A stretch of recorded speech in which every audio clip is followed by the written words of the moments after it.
In the closing years of the 13th century, a new political order was quietly forming. Few at the time would have predicted its endurance. Anatolia was unsettled. Authority was dispersed. Power shifted through opportunity rather than permanence. To the west, the Byzantine world still stood. Its cities endured, its history carried weight. But its frontier defenses had weakened. Inland, earlier Turkic states had fragmented. Mongol pressure had disrupted older systems. Central authority no longer held firm control. What remained was a landscape of competing ambitions. It was within this uncertainty that a small polity began to take shape. This is not simply the story of conquest. It is not merely a sequence of victories followed by decline. It is the story of a system learning to organize power across distance, across culture, and across time. It is also the story of what happens when that system, once adaptive, begins to strain under the weight of its own scale. The Ottoman Empire did not begin as an empire. It began as a frontier principality, positioned along the edge of a weakening Byzantine world. Its early leaders did not command overwhelming armies. They did not inherit elaborate institutions. What they possessed instead was flexibility. On unstable borders, flexibility often matters more than size. In those early decades, survival required negotiation as much as warfare. Alliances shifted. Local customs were accommodated. Expansion was gradual and pragmatic. Authority was tested through action, not inherited through permanence. The early Ottoman polity showed a defining capacity. It could absorb, it could reorganize. It could adapt existing systems rather than dismantle them entirely. Lands were incorporated without immediate uniformity. Administrations were modified rather than erased. Military practices evolved through experimentation. This was not yet a rigid empire of fixed institutions. It was a political organism adjusting to its environment. As territory expanded into the Balkans and deeper into Anatolia, the demands of scale began to change governance. Informal arrangements required structure. Proximity required coordination. Regions separated by language, geography, and tradition needed integration. Empires are not defined solely by expansion. They are defined by how they manage what they control. Across the centuries that followed, this state would command trade routes linking continents. It would administer cities older than its dynasty. It would shape the political landscape of southeastern Europe, the Middle East, and North Africa. But, as its reach extended, balance became harder to maintain. The deeper question is not simply how the empire rose, nor how it dissolved. The deeper question is how it managed power across time, and at what point the structures that sustained it began to strain against new realities. To understand that transformation, we begin at the edge. In a world where authority was uncertain, borders were permeable, and adaptability determined survival. From that frontier, a new political order slowly emerged, and with it began a long experiment in governing diversity at scale. Chapter 1: Frontier: Uncertainty and the Birth of Structure. The land that would sustain this empire was not unified. Anatolia had once been part of a stronger Seljuk order. That order had weakened. Mongol incursions disrupted older hierarchies. Regional leaders asserted autonomy. Authority no longer flowed from a stable center. Power became local, conditional, negotiated. In this fractured environment, small principalities emerged across the landscape. Each controlled limited territory. Each competed for resources, security, and legitimacy. None yet appeared destined for dominance. The Byzantine Empire remained to the west. Its cities endured. Its administrative memory persisted, but its frontier defenses had thinned over time. Coordination weakened. Local commanders acted with increasing independence. Borderlands became fluid zones rather than fixed lines. Raids were common. Alliances were temporary. Trade continued even amid conflict. Religious identity mattered, yet pragmatic cooperation often shaped daily reality. The frontier was unstable, but it was not chaotic. It operated according to shifting balances. It was within this atmosphere that the early Ottoman leadership began consolidating influence. Rather than dismantling existing systems, they adapted them. Local elites were often retained. Agricultural production continued. Tax structures were modified rather than erased. Stability, when achieved, was incremental. Expansion did not occur as a dramatic sweep. It unfolded slowly, village by village, stronghold by stronghold. Territory was incorporated in ways that minimized disruption. Populations were not immediately displaced. Administrative continuity reduced resistance. This approach conserved resources. It also allowed growth without immediate structural strain. The early Ottoman polity functioned less as a rigid state and more as a flexible network. Leadership relied on loyalty, but also on opportunity. Warriors joined for reward and advancement. Alliances formed through shared interest. Religious legitimacy strengthened authority, yet governance required practical accommodation. Adaptation became habit. Habit became structure. Over time, the cumulative effect of these decisions began to differentiate the Ottomans from neighboring principalities. Some rivals fractured through internal rivalry. Others overextended militarily. Some lacked continuity in leadership. The Ottomans showed steadier consolidation. They secured gains before pursuing further expansion. They adjusted methods when conditions changed. The difference was subtle at first, but sustained subtlety can reshape political landscapes.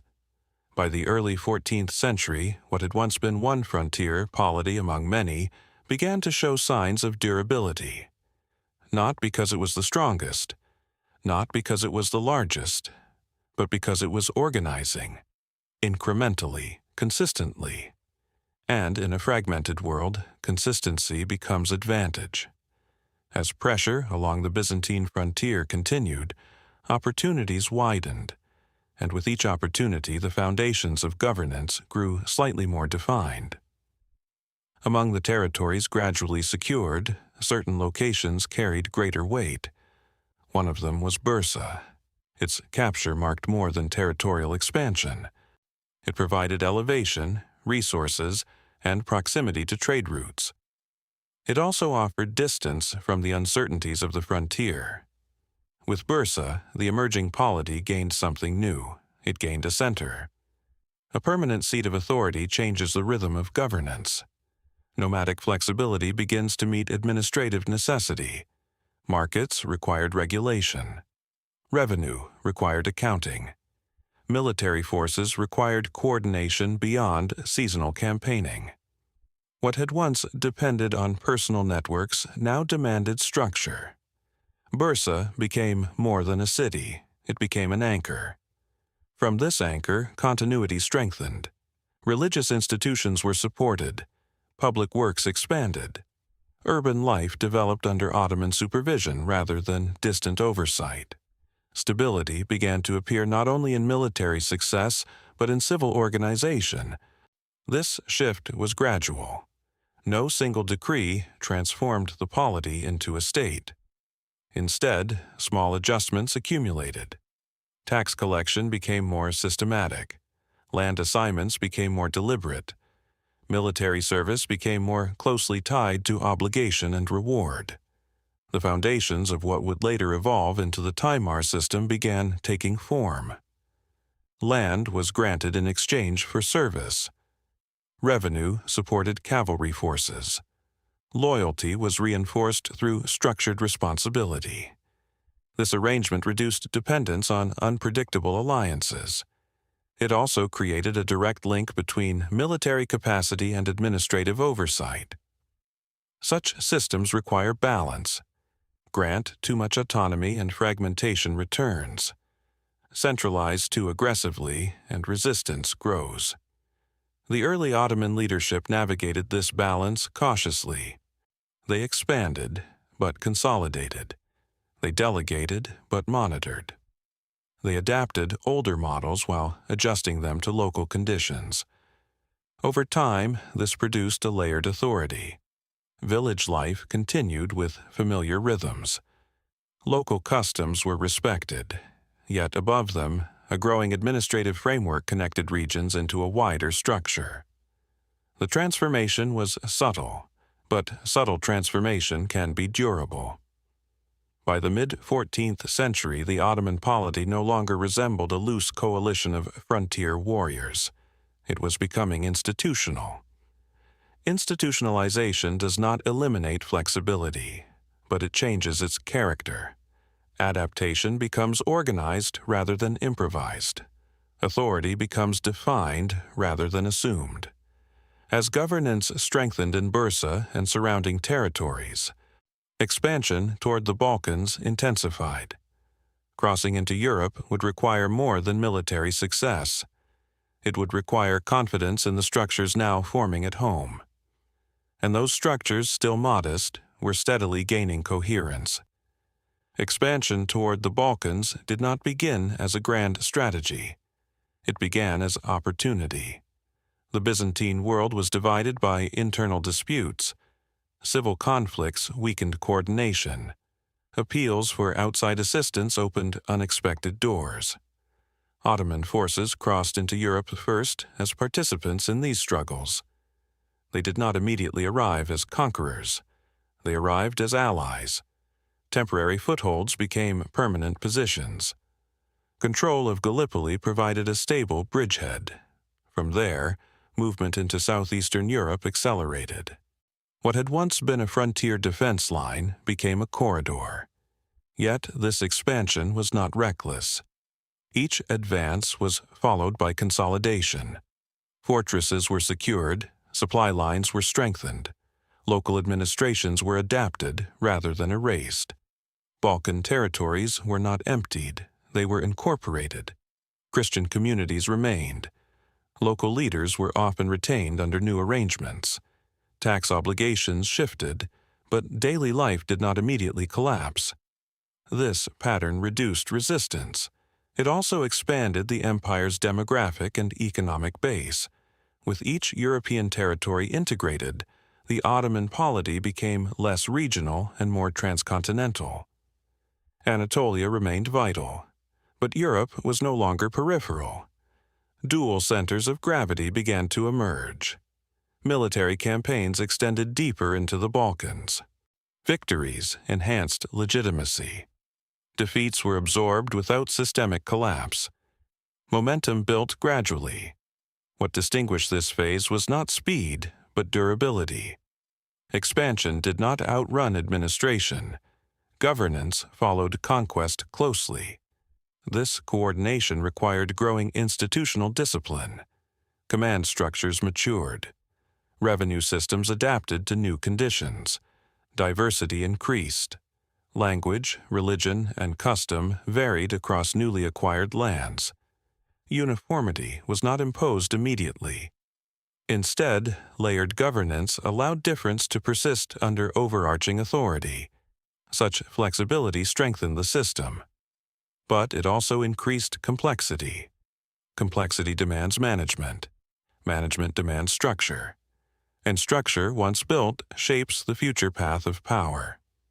By the later 14th century, the Ottoman polity had crossed a threshold. It was no longer a regional frontier state. It was becoming a continental actor. Its leaders were no longer responding only to local pressures. They were shaping wider balances of power. Yet the core principle remained intact. Adaptation first, institutional consolidation second.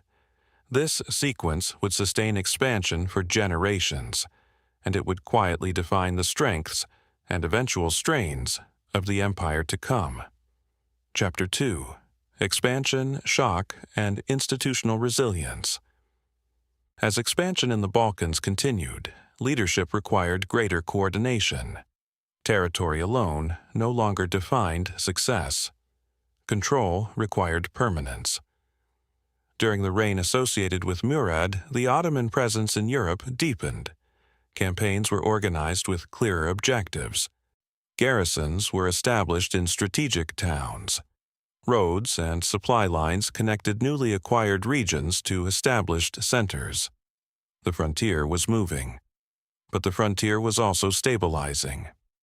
Military victories in southeastern Europe were not isolated events. They were followed by administrative absorption. Local elites were incorporated into the Ottoman framework when possible. Resistance was confronted. Accommodation was preferred. This balance shaped long-term control. The Battle of Kosovo became one of the defining confrontations of this era. Its immediate outcome strengthened Ottoman authority in the region, but its deeper consequence was psychological. Regional powers began to recognize that Ottoman presence was not temporary. Durability changed perception. Perception altered alliances. With expanded European territories, the Ottoman leadership faced new pressures. Communication across two continents required organization. Revenue from diverse lands required systematization. Military forces needed clearer hierarchy. The title of Sultan gained increasing prominence. Authority, once personal and frontier-based, now carried imperial implication. Yet expansion did not eliminate vulnerability. Rival powers remained active. Coalitions formed intermittently. Local resistance persisted. What distinguished the Ottoman response was steadiness. Defeats did not dissolve the structure. Victories were consolidated carefully. This rhythm produced confidence. Confidence encouraged further expansion. As Balkan territories stabilized, the Ottoman polity became less dependent on Anatolian resources alone. European revenues strengthened cavalry forces. Urban centers contributed manpower and taxation. Geographic diversification enhanced resilience. The empire was not yet at its classical height, but the framework supporting that height was forming. Leadership transitions remained relatively controlled. Institutional roles became clearer. Military organization matured. Adaptation was no longer improvisational. It was becoming structured. Structured adaptation extends longevity. It also increases expectations. The wider the territory, the greater the responsibility to maintain cohesion. By the late 14th century, the Ottoman state had crossed another threshold. It was no longer simply expanding. It was managing expansion. And management would define the difference between temporary conquest and enduring empire. As territory widened, reliance on traditional warrior bands became less sustainable. Frontier fighters had driven early expansion, but expansion now required permanence. Loyalty tied to personal reward could shift. A larger state required loyalty tied to structure. From this need emerged a new military institution. Young recruits were gathered from diverse regions. They were trained within the Ottoman system. They were separated from local power networks. Over time, this force became known for discipline and cohesion. Its loyalty was directed toward the central authority. This innovation altered the balance of power. Regional elites no longer monopolized military influence. The center gained a standing force. A force that did not depend on seasonal campaigning. A force that could be deployed with greater predictability. The system was not created fully formed. It evolved gradually. Administrative oversight expanded alongside military organization. Training became standardized. Command structures became clearer. Revenue systems adjusted to sustain permanent forces. The link between land grants and cavalry service continued. But alongside it, a centralized infantry corps strengthened the Sultan's position. This dual structure balanced decentralization and control. Local cavalry maintained regional stability. Central infantry ensured overarching authority. balance remained essential. Too much centralization risked alienating provincial interests. Too much delegation risked fragmentation.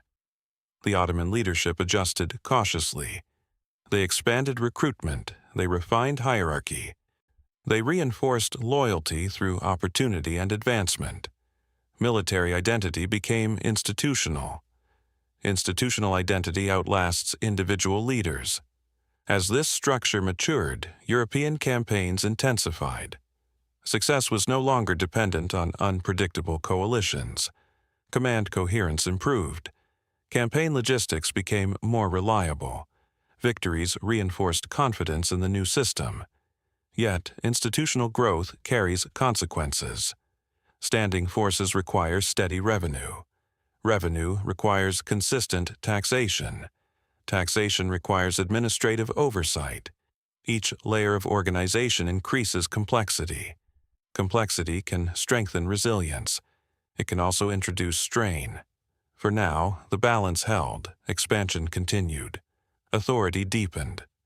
The Ottoman polity was evolving from a frontier principality into a structured state, and with each refinement its capacity to manage scale improved. But scale would continue to grow, and growth would test every institution it had built. Confidence, once established, can accelerate ambition. Under Bayezid, expansion moved with greater intensity. Campaigns extended rapidly across Anatolia and deeper into Europe. Fortresses fell in succession. Regional rulers submitted or were absorbed. Momentum appeared unstoppable. But momentum alters perception. Success can compress caution. Territories were integrated quickly. Rival principalities in Anatolia were subdued. European adversaries were confronted with increasing force. The Ottoman state now stretched across wide distances. Coordination became more demanding. Communication required speed. Military mobilization required precision. The system, though strengthened, was still maturing. Expansion began to test its limits. A new rival emerged from the east. Timur advanced across Anatolia with a formidable army. His campaign disrupted existing balances. For the first time in decades, the Ottoman state faced an opponent capable of matching its power. The confrontation culminated near Ankara. The defeat that followed was decisive. Bayezid was captured. Central authority fractured.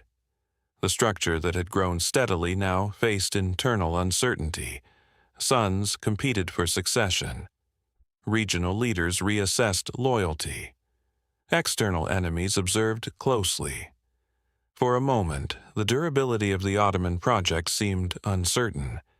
Yet institutions, though strained, did not disappear. Administrative habits remained. Military cadres survived. Territories did not dissolve instantly. The period that followed was marked by contest and recalibration. It is often called an interregnum, but it was also a test of whether structure could survive leadership crisis. Rival claimants struggled for control. Alliances shifted once more. But unlike earlier principalities that had fractured permanently, the Ottoman framework retained coherence. Why? Because expansion had been paired with organization. Because revenue systems continued to function. Because military structures, though divided, still operated within shared norms. Gradually, consolidation returned. The crisis did not erase the state. It exposed its resilience.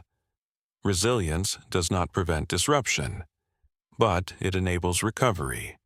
By the time stability reemerged under renewed leadership, the Ottoman polity was altered. It had confronted external shock. It had endured internal fragmentation. And it had survived. Survival after collapse changes identity. It replaces assumption with caution. It tempers ambition with experience. The state that emerged from this period would expand again, but it would do so with clearer awareness of scale, coordination, and vulnerability. The first great test had not destroyed it. It had refined it, and refinement would shape the next phase of its ascent. Chapter 3. Conquest and the architecture of governance recovery did not occur overnight. After the shock near Ankara, the Ottoman world required reassembly. Territories remained, institutions remained, but authority required restoration. Mehmed emerged gradually as the figure capable of restoring unity. His position was not secured instantly. Rival claimants contested legitimacy. Regional loyalties were uncertain. Yet consolidation proceeded step by step. Rather than immediate expansion, the priority became stabilization. Provincial leaders were reassured. Administrative continuity was reinforced. Revenue collection resumed with greater consistency. Military organization was reorganized under clearer command.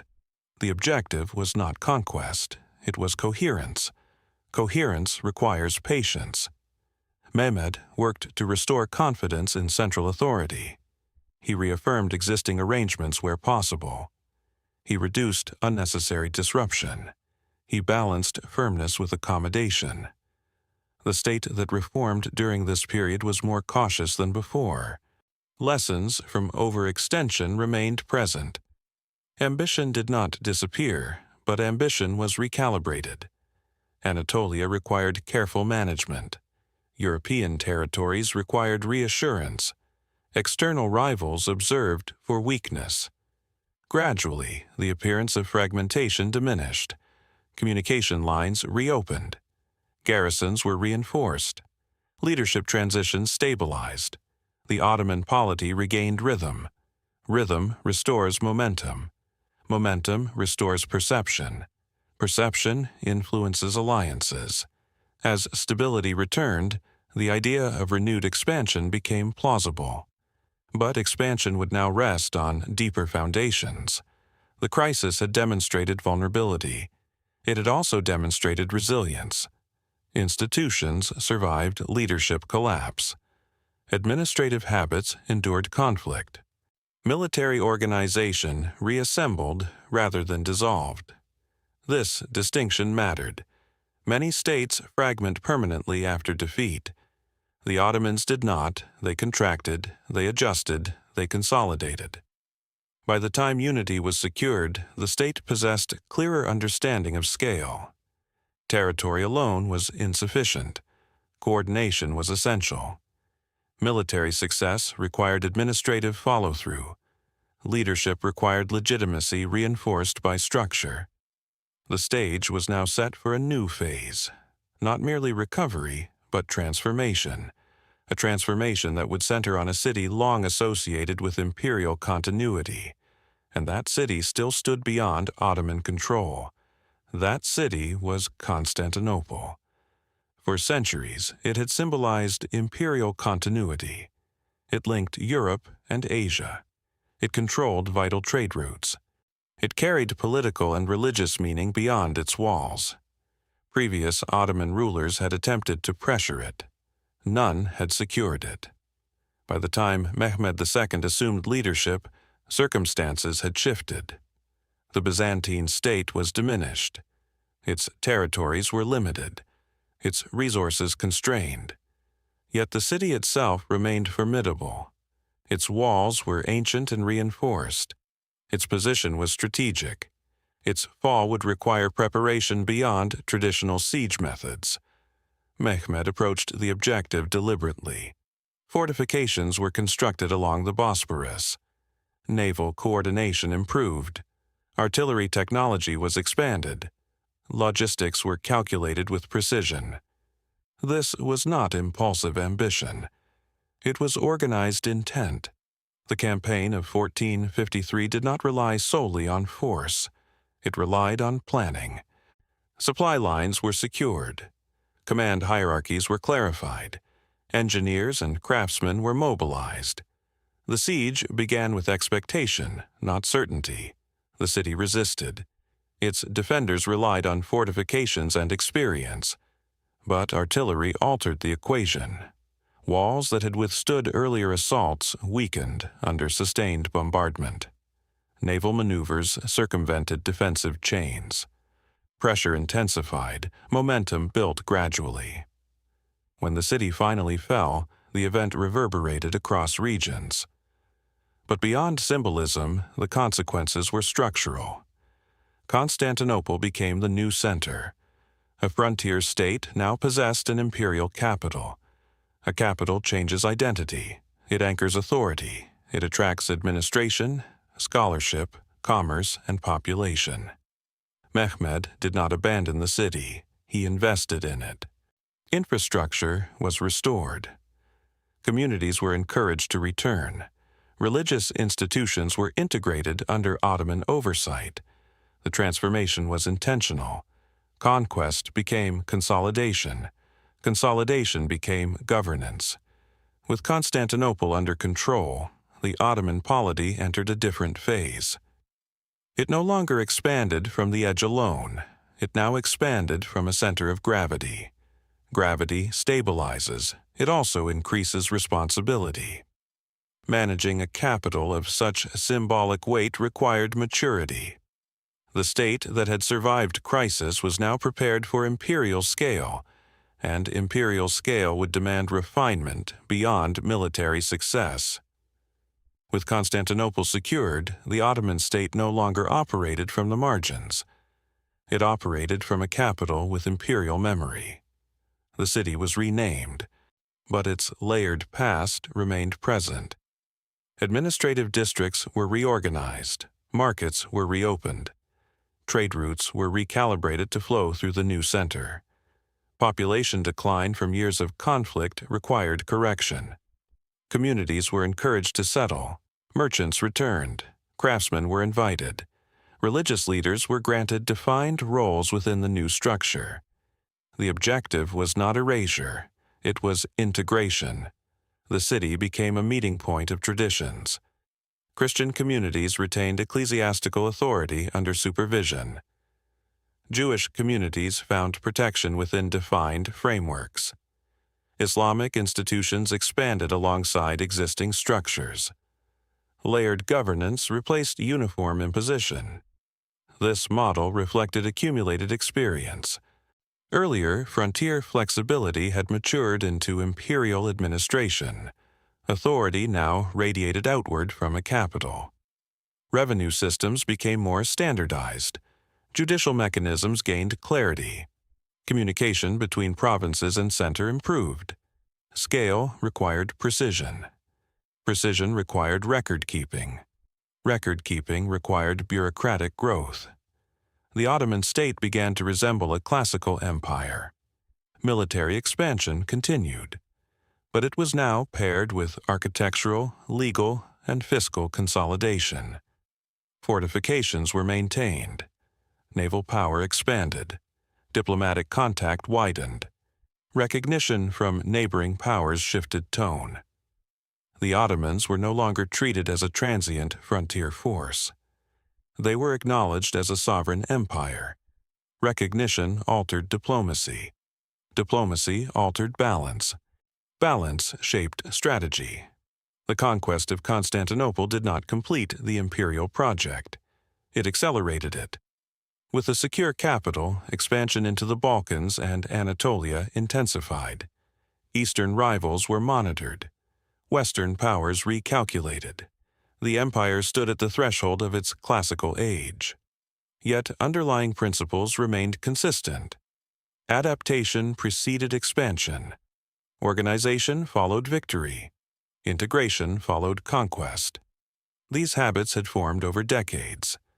Now they operated on a larger scale. Larger scale magnifies both strength and vulnerability. Strength would carry the empire forward.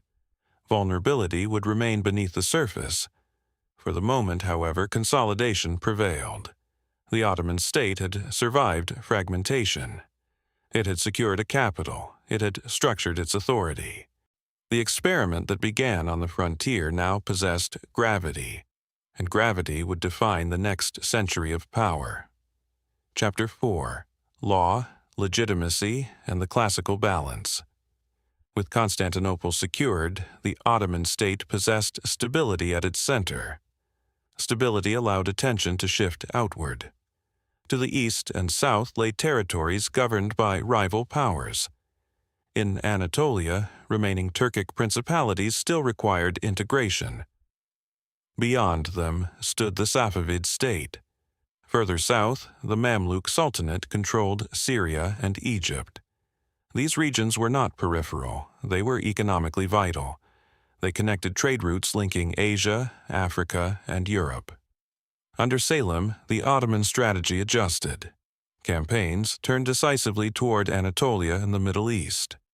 The confrontation with the Safavids carried ideological and political weight. Control of eastern Anatolia required decisive engagement. Victory secured borders. It also reduced internal fragmentation. With eastern threats contained, attention shifted southward. The Mamluk Sultanate governed long-established urban centers. Cairo was influential. Damascus was significant. The holy cities of Mecca and Medina lay within Mamluk authority.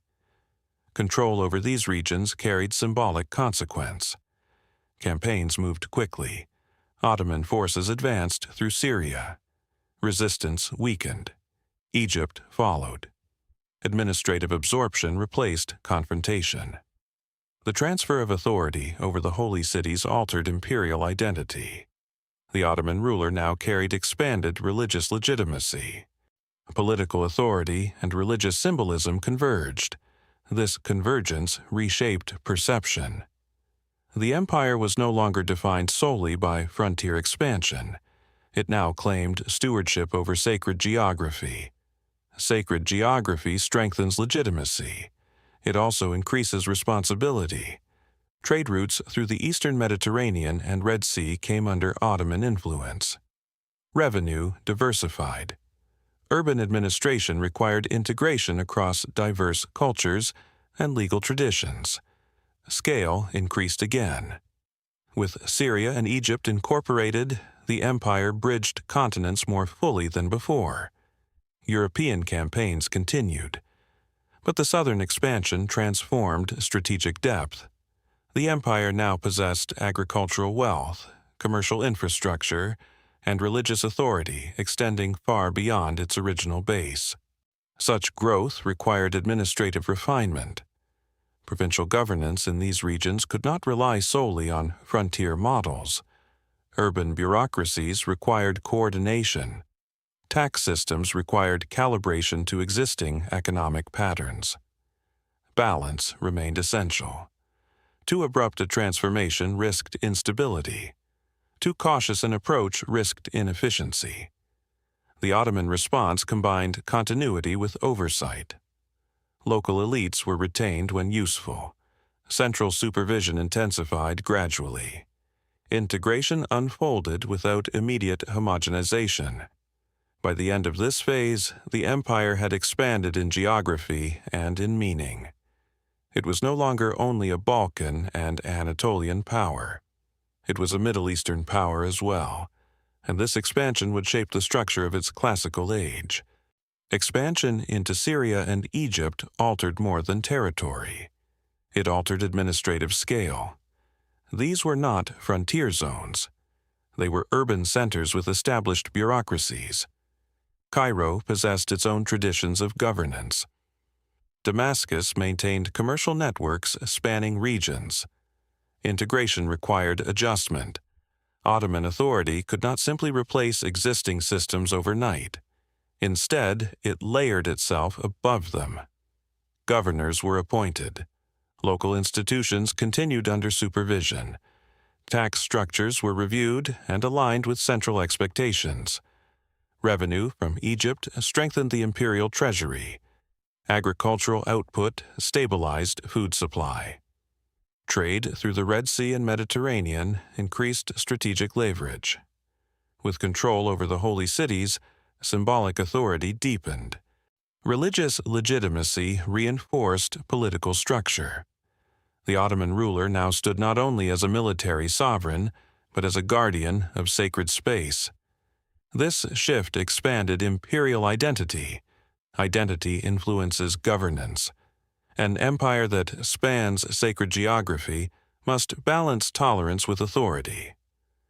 Diverse religious communities required careful management. Existing legal frameworks were maintained in many regions. Islamic jurisprudence expanded in administrative courts. Flexibility persisted within overarching structure. Such layered governance required record-keeping. Bureaucratic offices multiplied. Correspondence between provinces and capital intensified. Communication became more systematic. Distance no longer excused inconsistency. As scale increased, uniformity remained selective. Total centralization was neither practical nor desirable. Regional variation persisted.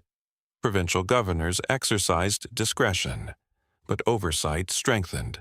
This balance defined the emerging classical order. Military campaigns did not cease. European powers continued to challenge Ottoman presence in the Balkans. Naval engagements shaped Mediterranean politics.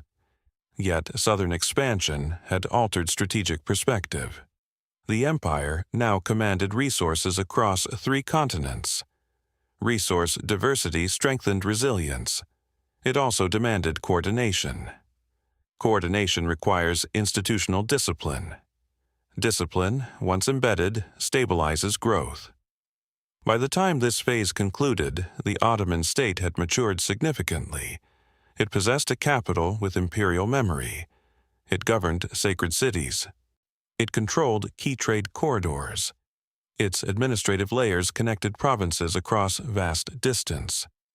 The stage was prepared for a reign often remembered for consolidation and refinement. A reign that would not simply expand borders, but codify authority.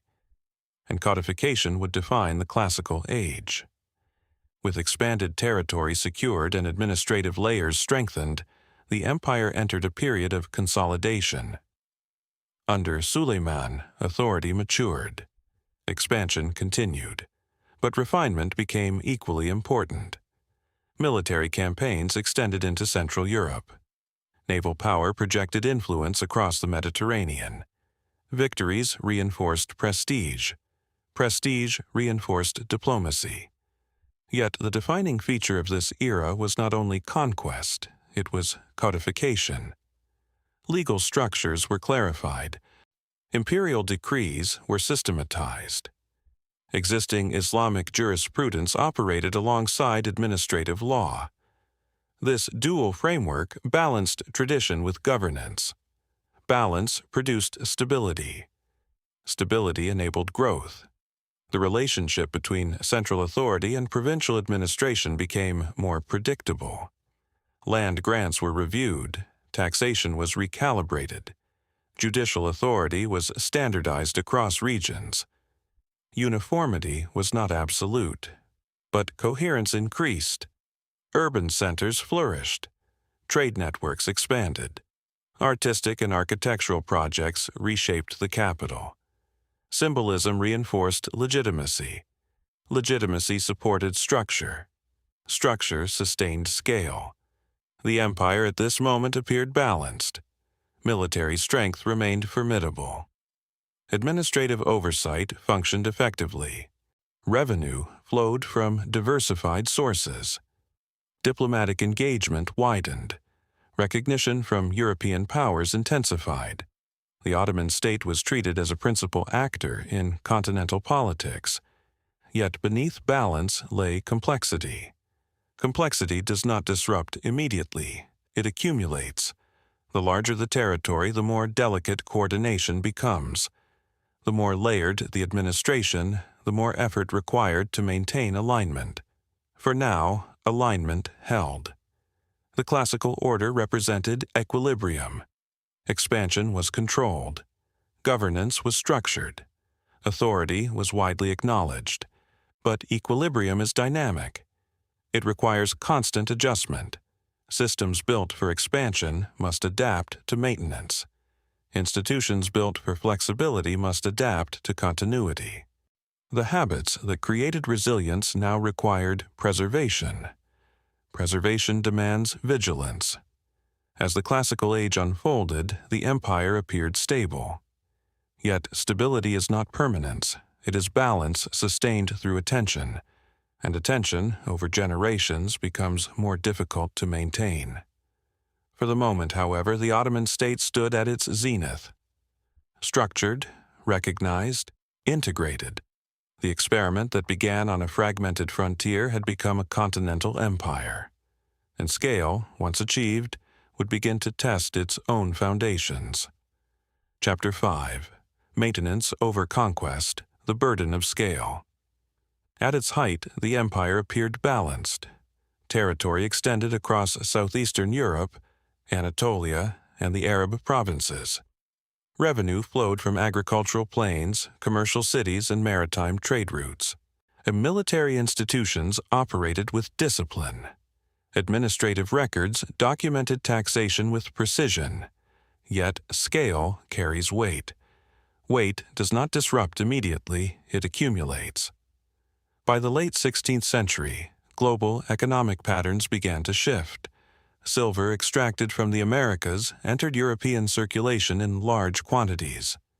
Inflation spread gradually across Mediterranean markets. Prices rose. Fixed salaries lost purchasing power. The Ottoman monetary system, long calibrated to agrarian revenue, faced volatility it had not previously encountered. Empires rarely fall from strength. They strain from maintenance. Maintenance consumes more energy than conquest, and energy is finite. Maintaining garrisons across wide frontiers required steady funding. Paying Janissary salaries required reliable currency. Funding naval construction required timber, labor, and silver. When currency fluctuates, confidence weakens. When confidence weakens, extraction intensifies. Tax farming expanded in certain provinces. Intermediaries collected revenue on behalf of the state. Short-term income increased. Long-term stability narrowed. Peasants faced heavier burden. Migration followed fiscal pressure. Villages that once sustained predictable output became less certain. Institutions that once embodied flexibility began to solidify. The Janissary Corps had strengthened central authority in earlier centuries. Originally recruited through disciplined system, it operated as professional standing force. Over time, permanence altered its character. Membership expanded. Privileges accumulated. Urban economic interests intertwined with military status. An institution built for mobility became invested in preservation. Preservation resists adjustment. Efforts to reform training or restructure pay encountered resistance. Resistance did not immediately threaten the state, but it reduced margin for experimentation. Provincial unrest appeared intermittently, not ideological, often fiscal. Local revolts expressed frustration with tax collection rather than dynastic legitimacy. The Imperial center responded through negotiation, dismissal of officials, or limited force. The system still functioned. Administrative correspondence continued. Courts adjudicated dispute. Caravans traveled established routes. But beneath continuity lay adjustment pressure. The strain was not dramatic. It was cumulative. Cumulative pressure narrows margin. When margin narrows, options diminish. The empire remained powerful. Its armies could still mobilize. Its fleets could still sail. Its bureaucracy could still record. Yet maintaining this apparatus required increasing coordination. Increasing coordination required efficiency. Efficiency required reform. Reform, however, threatened established privilege. Thus, the empire entered a period defined less by visible collapse than by structural tightening. It still governed vast territory, but it governed under growing constraint. And constraint, once normalized, reshapes decision-making for generations. As internal pressures accumulated, external confrontation intensified. The empire remained expansive. Its armies were experienced. Its frontier governors were accustomed to mobilization, yet the strategic environment had evolved. European states coordinated more effectively. Standing armies improved discipline. Artillery deployment became increasingly precise. The Habsburg frontier represented not merely a border, it represented organized resistance. Vienna stood as symbolic objective. Control of Vienna would consolidate influence in Central Europe. It would reinforce perception of continued expansion. The campaign advanced with confidence. Logistics extended across long supply routes. Coalition forces gathered in response. Alliances formed that crossed dynastic rivalry. The siege tested endurance. Fortifications held longer than anticipated. Relief forces approached. Withdrawal followed. The retreat from Vienna did not end the empire, but it ended assumption. Expansion was no longer expected. It required justification, and justification changes psychology. After Vienna, strategic initiative shifted. Military planning became more cautious. Diplomatic calculation intensified. Campaigns increasingly aimed to defend position rather than extend frontier. Losses did not unfold instantaneously. Territory remained vast. Institutions continued operating, but momentum altered direction. Resilience remained. The empire reorganized its forces.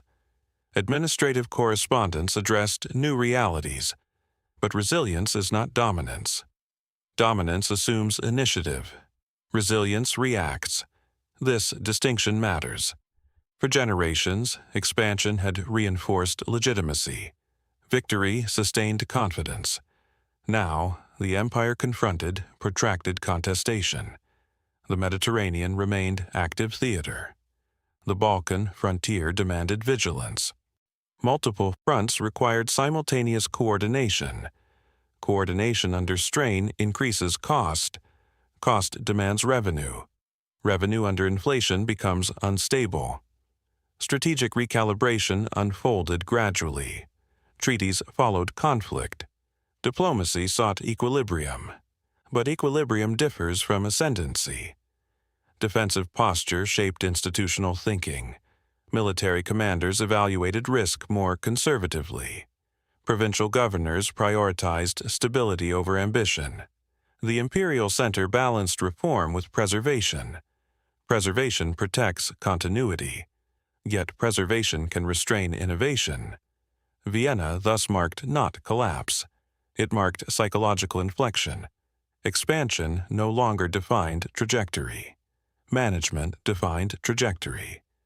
Management requires discipline. Discipline under constraint requires reform. Reform, however, encountered entrenched interests already strained by economic fluctuation. The empire entered a phase where maintaining scale demanded more energy than acquiring it had once required. Energy, once expended on expansion, now redirected toward stabilization. And stabilization, though less dramatic than conquest, proved more demanding over time. The structure endured, but its rhythm had shifted, and rhythm, once altered, rarely returns unchanged. Strategic reversal did not erase imperial scale, but it changed the rhythm of governance. Expansion had once generated momentum. Now, preservation demanded discipline. Frontiers stabilized through negotiation rather than advance. Treaties formalized new borders. Diplomacy carried weight equal to campaign. Administrative effort intensified within remaining territories. Tax systems were reviewed. Military expenditure was reassessed. Provincial oversight tightened where possible. Yet accumulated structure resisted rapid change. The Janissary core retained influence. Local elites defended privilege. Reform required confrontation. Confrontation risked instability. The leadership faced a dilemma: preserve established institutions and accept gradual inefficiency, or disrupt them and risk fragmentation. Incremental adjustment became the preferred path. Some fiscal reforms were attempted. Certain administrative posts were reorganized. Training and discipline were emphasized within the army. But deeper structural revision proved difficult. Institutional memory had become identity. Identity resists alteration. As the 18th century unfolded, the empire remained significant. Trade continued. Urban centers functioned. Cultural production persisted. Yet comparison with rising European powers revealed divergence. Military technology advanced rapidly elsewhere. Naval capacity expanded among rivals. Financial systems modernized beyond Ottoman models. Adaptation required awareness. Awareness required humility. Humility was not always readily available within established hierarchies. The empire's earlier strength had been flexibility. Its later challenge was rigidity. Rigidity does not appear suddenly. It grows through success. Systems that function well become trusted. Trusted systems become protected. Protection limits transformation. By the close of this period, the Ottoman state had not collapsed. It had endured. But endurance without renewal narrows options. The weight of scale, once a source of strength, now demanded reinvention. Reinvention would not emerge easily. It would require decisive leadership. It would require confronting entrenched interests. It would require redefining the relationship between center and province. The next phase would attempt precisely that, and those attempts would reshape the empire in ways both stabilizing and disruptive. Chapter 6. Reform under Constraint. By the late 18th century, awareness of imbalance had grown. Military defeats exposed technological gaps. Diplomatic negotiations revealed shifting power structures. Economic competition intensified. Preservation was no longer sufficient. Reform became necessary. Yet reform within an established empire is complex. Institutions that once ensured stability now resisted alteration. The Janissary core retained influence. Provincial notables exercised regional authority. Court factions debated direction. Change required leadership willing to confront entrenched interests. Mahmud emerged in this atmosphere. His position was not simply administrative, it was transformative. He recognized that incremental adjustment would not suffice. Structural revision was required. Military organization became a primary target. Training methods required modernization. Discipline required reinforcement. Command required central clarity. Resistance followed. Privileges accumulated over generations were not surrendered easily. Confrontation intensified. The eventual dissolution of the Janissary core marked a decisive break. An institution once central to imperial strength was removed. Removal carried risk. It also created space. Space for restructuring, space for recalibration. New military units formed under revised principles. Uniformity increased. European models influenced organization. Central authority strengthened its grip over armed force. Yet military reform alone could not sustain transformation.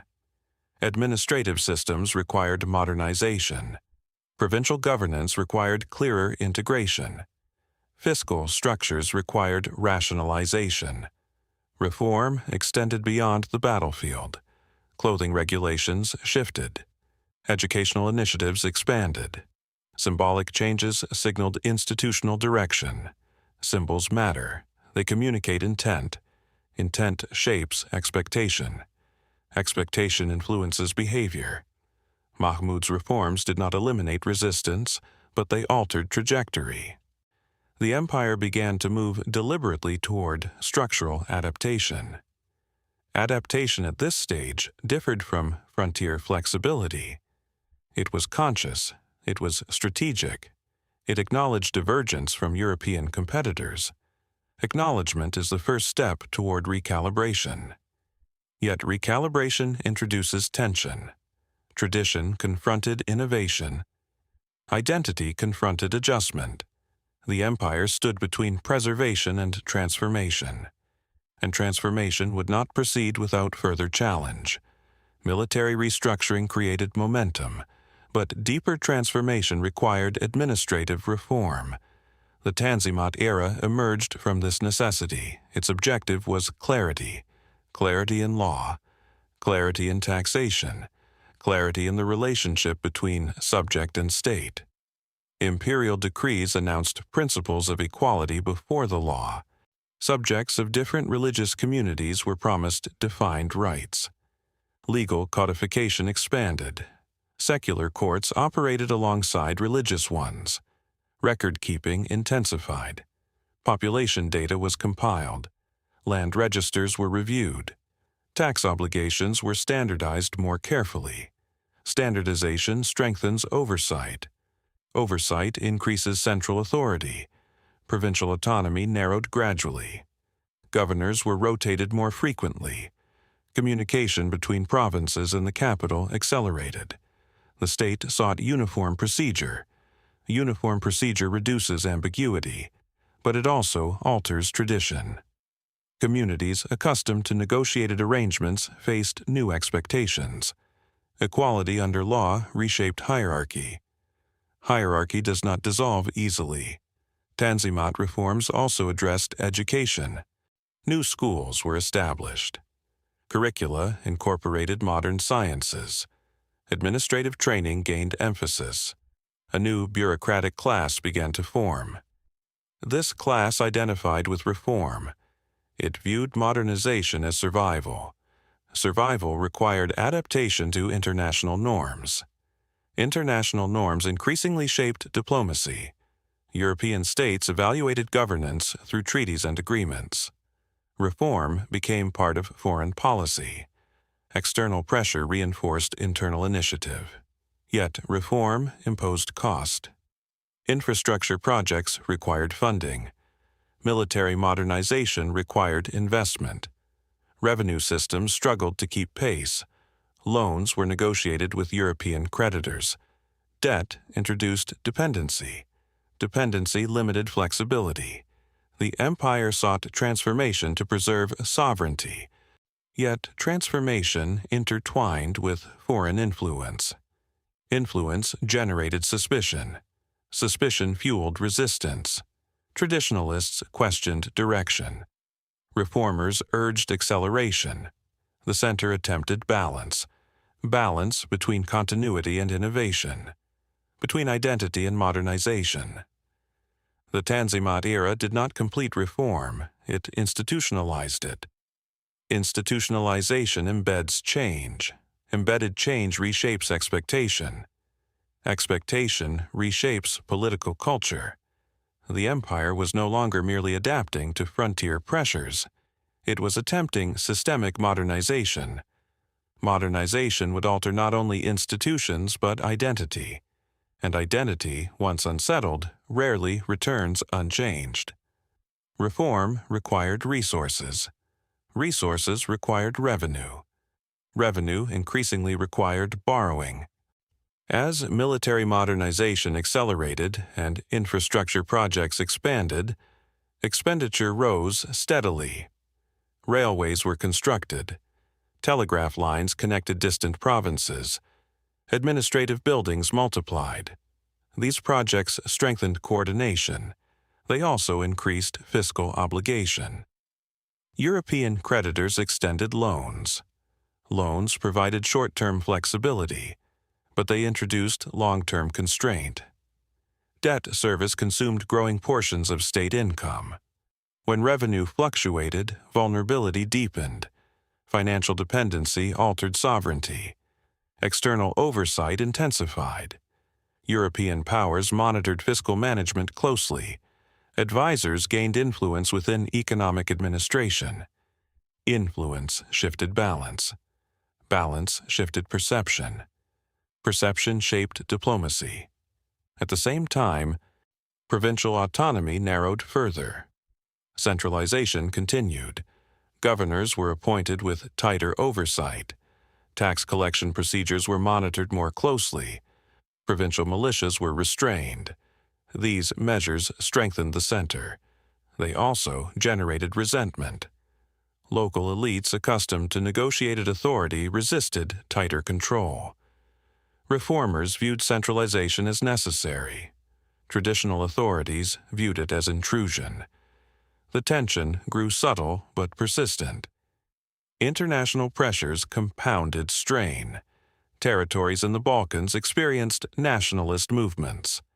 External powers supported separatist aspirations selectively. Diplomacy required constant negotiation. Military response required funding. Funding required further borrowing. The cycle intensified. Despite pressure, administrative modernization advanced. Civil service expanded. Educational institutions produced reform-oriented officials. Legal codification continued. Urban infrastructure improved. The empire was not stagnant, it was transforming. Yet transformation occurred under constraint. Constraint limited autonomy. Autonomy defines sovereignty. Sovereignty under debt is negotiated. By the mid-19th century, the Ottoman state existed within a complex web. It remained territorially significant. It remained diplomatically relevant. But it operated within narrower margins. Reform had strengthened structure. It had also exposed fragility. Fragility does not imply collapse. It implies sensitivity. Sensitivity to economic fluctuation. Sensitivity to diplomatic pressure. Sensitivity to internal division. The project of modernization was unfinished. And unfinished reform leaves open questions. Questions about identity. Questions about cohesion. Questions about the future direction of the empire. Those questions would soon intensify. Modernization alters structure. It also alters identity. As reform advanced, a deeper question emerged. What did it mean to be Ottoman? For centuries, cohesion had rested on layered governance. Religious communities retained autonomy under imperial oversight. Loyalty centered on dynasty rather than nationality. This framework functioned while balance held. But the 19th century introduced new ideas. Nationalism spread across Europe. Concepts of citizenship and popular sovereignty gained influence. In the Balkans, local identities strengthened. Movements for independence intensified. Some territories achieved separation. Each loss altered perception. Territory contraction affects confidence. Confidence shapes legitimacy. Reformers responded with new frameworks. The idea of Ottomanism sought unity across religious and ethnic lines. All subjects were to share equal status under law. In theory, this created cohesion. In practice, it encountered skepticism. Communities with strong local identity questioned central narratives. Muslim populations questioned dilution of established privilege. Equality unsettled hierarchy. Hierarchy resists adjustment. Constitutional experiments emerged. Representative assemblies were proposed. A constitution was briefly enacted. Expectations rose. Political participation widened, then narrowed again. Reform oscillated between openness and retrenchment. Leadership faced conflicting pressures. Preserve unity through central authority, or encourage participation to secure loyalty. Each path carried risk. International actors observed closely. Intervention sometimes followed instability. Diplomatic pressure intensified during moments of crisis. The empire navigated between reform and reaction, between modernization and preservation. Identity became contested terrain. Was the empire a dynastic state, a religious protectorate, a multi-ethnic polity, or a modern constitutional entity? No single answer prevailed. As the century closed, reform had reshaped institutions.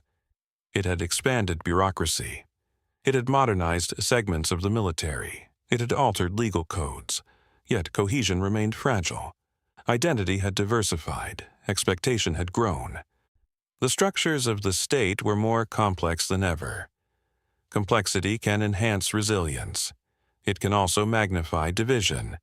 The Ottoman experiment in adaptation had entered its most delicate phase, and the next chapter would test whether reform could outpace fragmentation. Chapter 7. Diversity Managed, the Millet Framework. By the late 19th century, reform had altered institutions, but institutions alone could not guarantee cohesion. National movements intensified in the Balkans. External powers supported selective independence. Each territorial loss reshaped the imperial map. Maps influence psychology. Psychology shapes political action. Within the capital, debate deepened. Some argued that stronger central authority would preserve unity. Others believed constitutional governance would secure loyalty. The first constitutional experiment had been brief. Its suspension left unresolved tension. Yet the idea did not disappear. Educated elites continued to advocate participation. Military officers discussed modernization alongside representation. Intellectual circles examined European models. Reform had created a literate administrative class. That class expected voice. Expectation generates pressure. Pressure seeks outlet. The Young Turk movement emerged from this environment. Its members called for restoration of constitutional governance. They criticized stagnation. They demanded accountability. In 1908, constitutional rule was restored. Parliament reconvened. Political parties organized. Optimism resurfaced. Yet optimism existed alongside fragility. Ethnic tensions persisted. Regional loyalties remained strong. Central authority still faced external threat. The constitutional framework required cooperation across diversity. Cooperation requires shared vision. Shared vision proved difficult to sustain. Military officers retained influence. Civilian politicians struggled for stability. Compromise alternated with confrontation. International crises compounded domestic tension. The empire faced wars in the Balkans. Territorial contraction accelerated. Each loss intensified internal debate. Was constitutionalism too late? Was centralization too rigid? Could a multi-ethnic empire survive in an age of nation-states? These questions did not have simple answers. The state continued to function. Administration operated. The military reorganized. Yet uncertainty grew. Identity, once layered and flexible, became polarized. Ottomanism competed with emerging Turkish nationalism. Imperial cohesion weakened under ideological strain. The structures of reform remained, but the consensus beneath them thinned, and thinning consensus signals transition. The restoration of constitutional rule did not halt external pressure. Instead, pressure intensified. The Balkan Wars exposed vulnerability. Territories that had once formed the European core of the empire were lost in rapid succession. Retreat reshaped demography. Refugees moved toward Anatolia. Urban centers absorbed displacement. Administrative systems adjusted under strain. Loss altered perception within the leadership. Confidence diminished. Urgency increased. National identity debates sharpened. Ottomanism, once proposed as inclusive unity, struggled to contain centrifugal forces. Some leaders turned toward a narrower vision. Turkish nationalism gained prominence among segments of the political elite. Central authority tightened. Military influence deepened within governance. External alliances were reconsidered. As tensions escalated across Europe, the empire faced a strategic choice. Alignment with major powers promised protection. Neutrality promised uncertainty. The decision to enter the global conflict carried consequence. World War I expanded the scale of crisis. Campaigns stretched from the Caucasus to the Middle East. Resources thinned, supply lines faltered. civilian hardship increased. Some fronts held, others collapsed.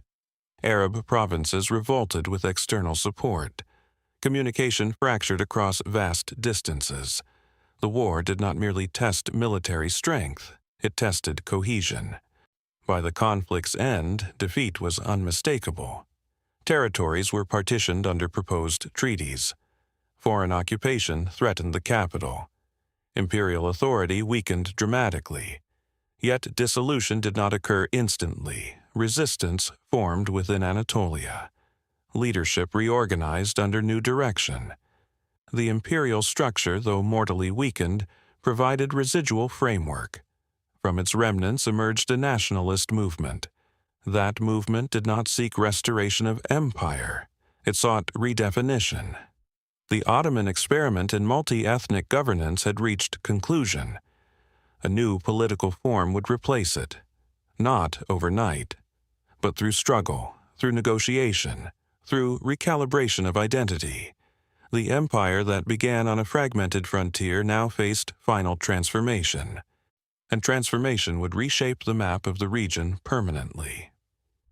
Chapter 8: Palace, Power, and Institutional Drift. The end of the war did not bring immediate clarity.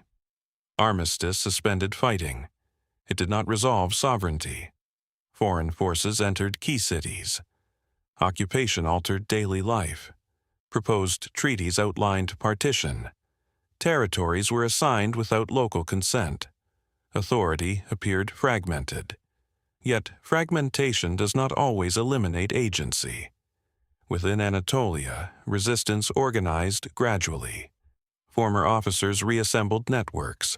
Regional congresses articulated alternative direction. The objective shifted.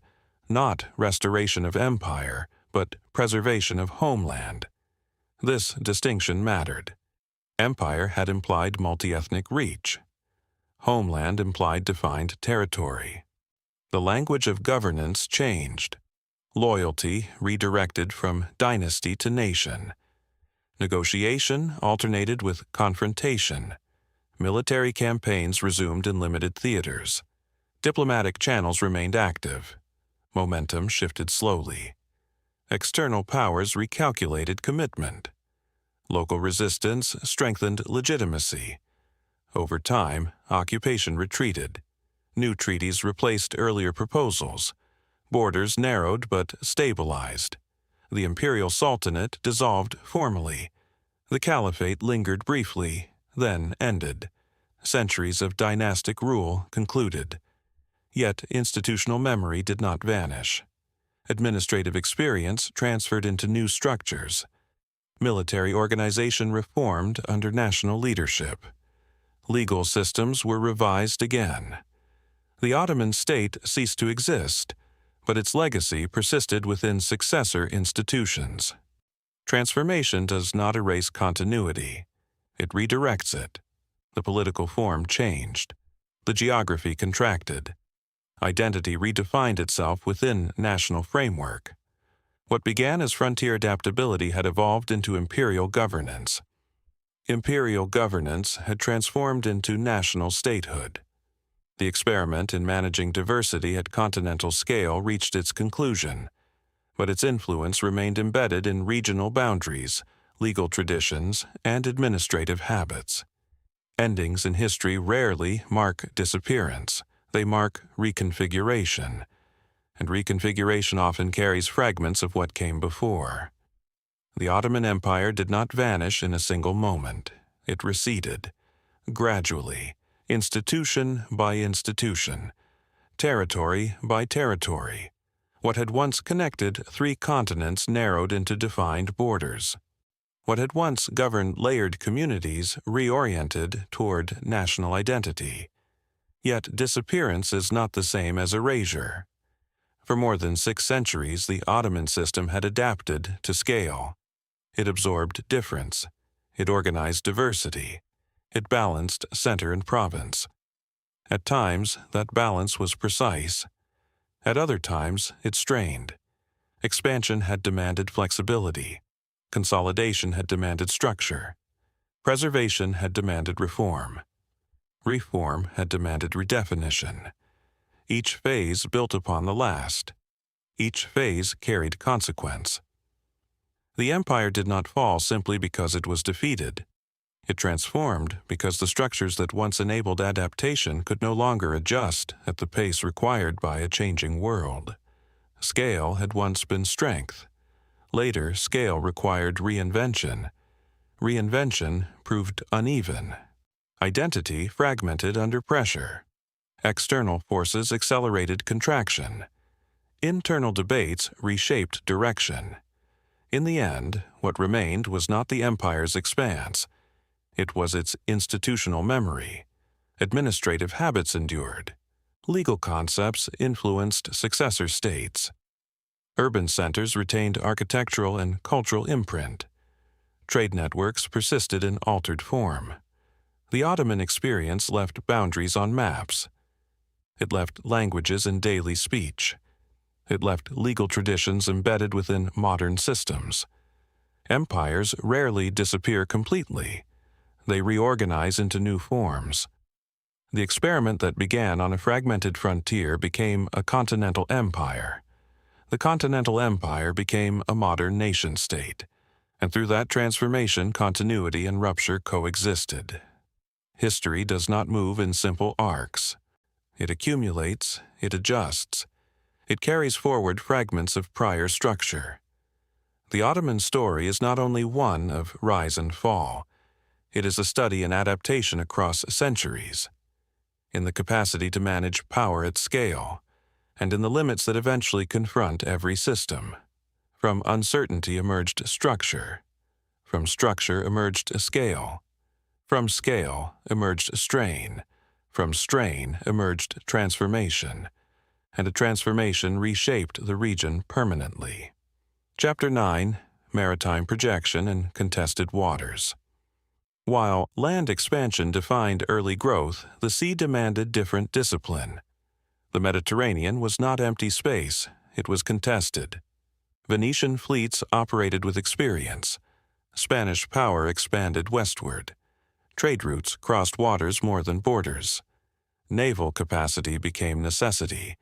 Shipyards expanded in the capital. Artisans specialized in hull construction. Oarsmen were recruited. Commanders trained for maritime maneuver rather than cavalry charge. Naval organization required different logistics. Supplies moved differently at sea. Communication relied on timing and coordination. Coastal fortresses secured harbors. Control of ports shaped revenue. Revenue from maritime trade strengthened the treasury. But naval competition intensified. Venice resisted encroachment. Spain asserted dominance in the western Mediterranean. North African coasts became strategic nodes. Alliances formed with corsair captains. Private naval forces operated under imperial sanction. This partnership expanded reach. It also blurred lines between state and private power. Sea power reshaped strategy. Control of islands influenced security. Naval battles determined supply lines. Coastal cities became military assets. The Ottoman Empire was no longer solely a land empire. It was a maritime actor. Maritime engagement required adaptation. Cavalry traditions could not define naval success. Artillery positioning mattered. Wind patterns mattered. Coordination across fleets mattered. This new dimension added complexity. Complexity increased scale. Scale increased administrative demand. The Mediterranean became both opportunity and contest would define the limits of expansion at sea. As the empire consolidated power on land, control of sea lanes became equally strategic. Maritime strength protected trade. Trade supported revenue. Revenue sustained military coordination. The Mediterranean was not secondary theater. It was connective space between provinces. Naval expansion intensified during the 16th century. Shipyards in Istanbul and other coastal centers operated continuously. Timber supply from Anatolia fed construction. Experienced captains commanded fleets across contested waters. Naval warfare differed from land campaigns. It required coordinated rowing crews. Artillery positioning demanded precision. Weather shaped maneuverability. Coalitions at sea formed as they had on land. Venetian power defended commercial routes. Spanish fleets asserted influence in Western Mediterranean. Strategic rivalry escalated. At Lepanto, opposing fleets assembled with decisive intent. The confrontation was intense. Losses were significant. Ottoman ships were destroyed in large number. Commanders were lost. The psychological effect reverberated across Europe. Yet recovery followed swiftly. Shipyards resumed production. New vessels replaced losses within a relatively short period. The fleet returned to operational capacity. Recovery proved resilience. But resilience is not dominance. From this point forward, the Mediterranean was contested space, not assured space.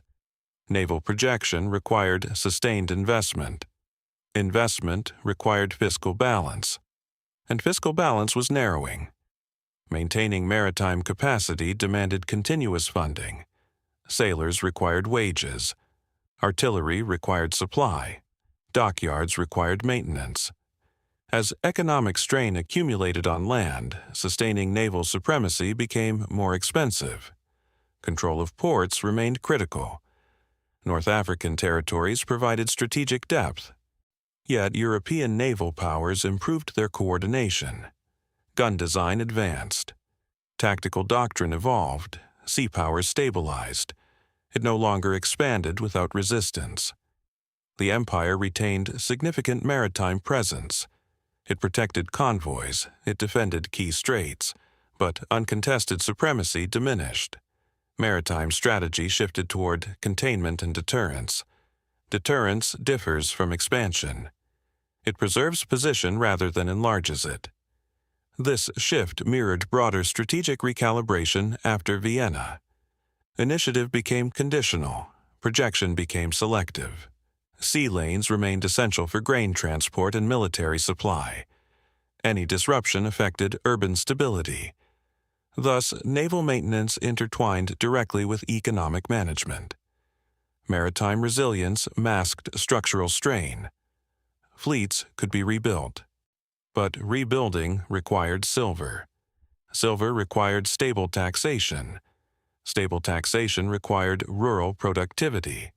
Rural productivity depended on environmental and fiscal balance. The network was interconnected. A defeat at sea did not collapse the empire. But it narrowed assumption of inevitability. From this stage onward, naval power remained vital. Yet it operated within more competitive environment. Competition demands adaptation. Adaptation demands resources. And resources were increasingly contested. The Mediterranean continued to link imperial provinces, but it no longer guaranteed uncontested expansion. And when expansion ceases to be assumed, strategy becomes management. Naval rivalry did not end with a single battle. It evolved. Control of the eastern Mediterranean remained contested but stable. Ottoman fleets focused on protecting established routes. Venetian and Spanish forces guarded their own interests. Trade adapted to shifting balance. Maritime dominance proved fluid rather than absolute. Over time, attention gradually shifted. Atlantic trade expanded. European powers redirected energy westward. Mediterranean competition lost some central urgency. For the Ottoman Empire, sea power remained important, but it no longer defined strategic priority. Resources were redistributed. Land frontiers required reinforcement. Internal reform demanded attention. Naval presence stabilized into maintenance rather than expansion. Shipyards continued operation. Ports remained guarded. But the era of aggressive maritime projection softened.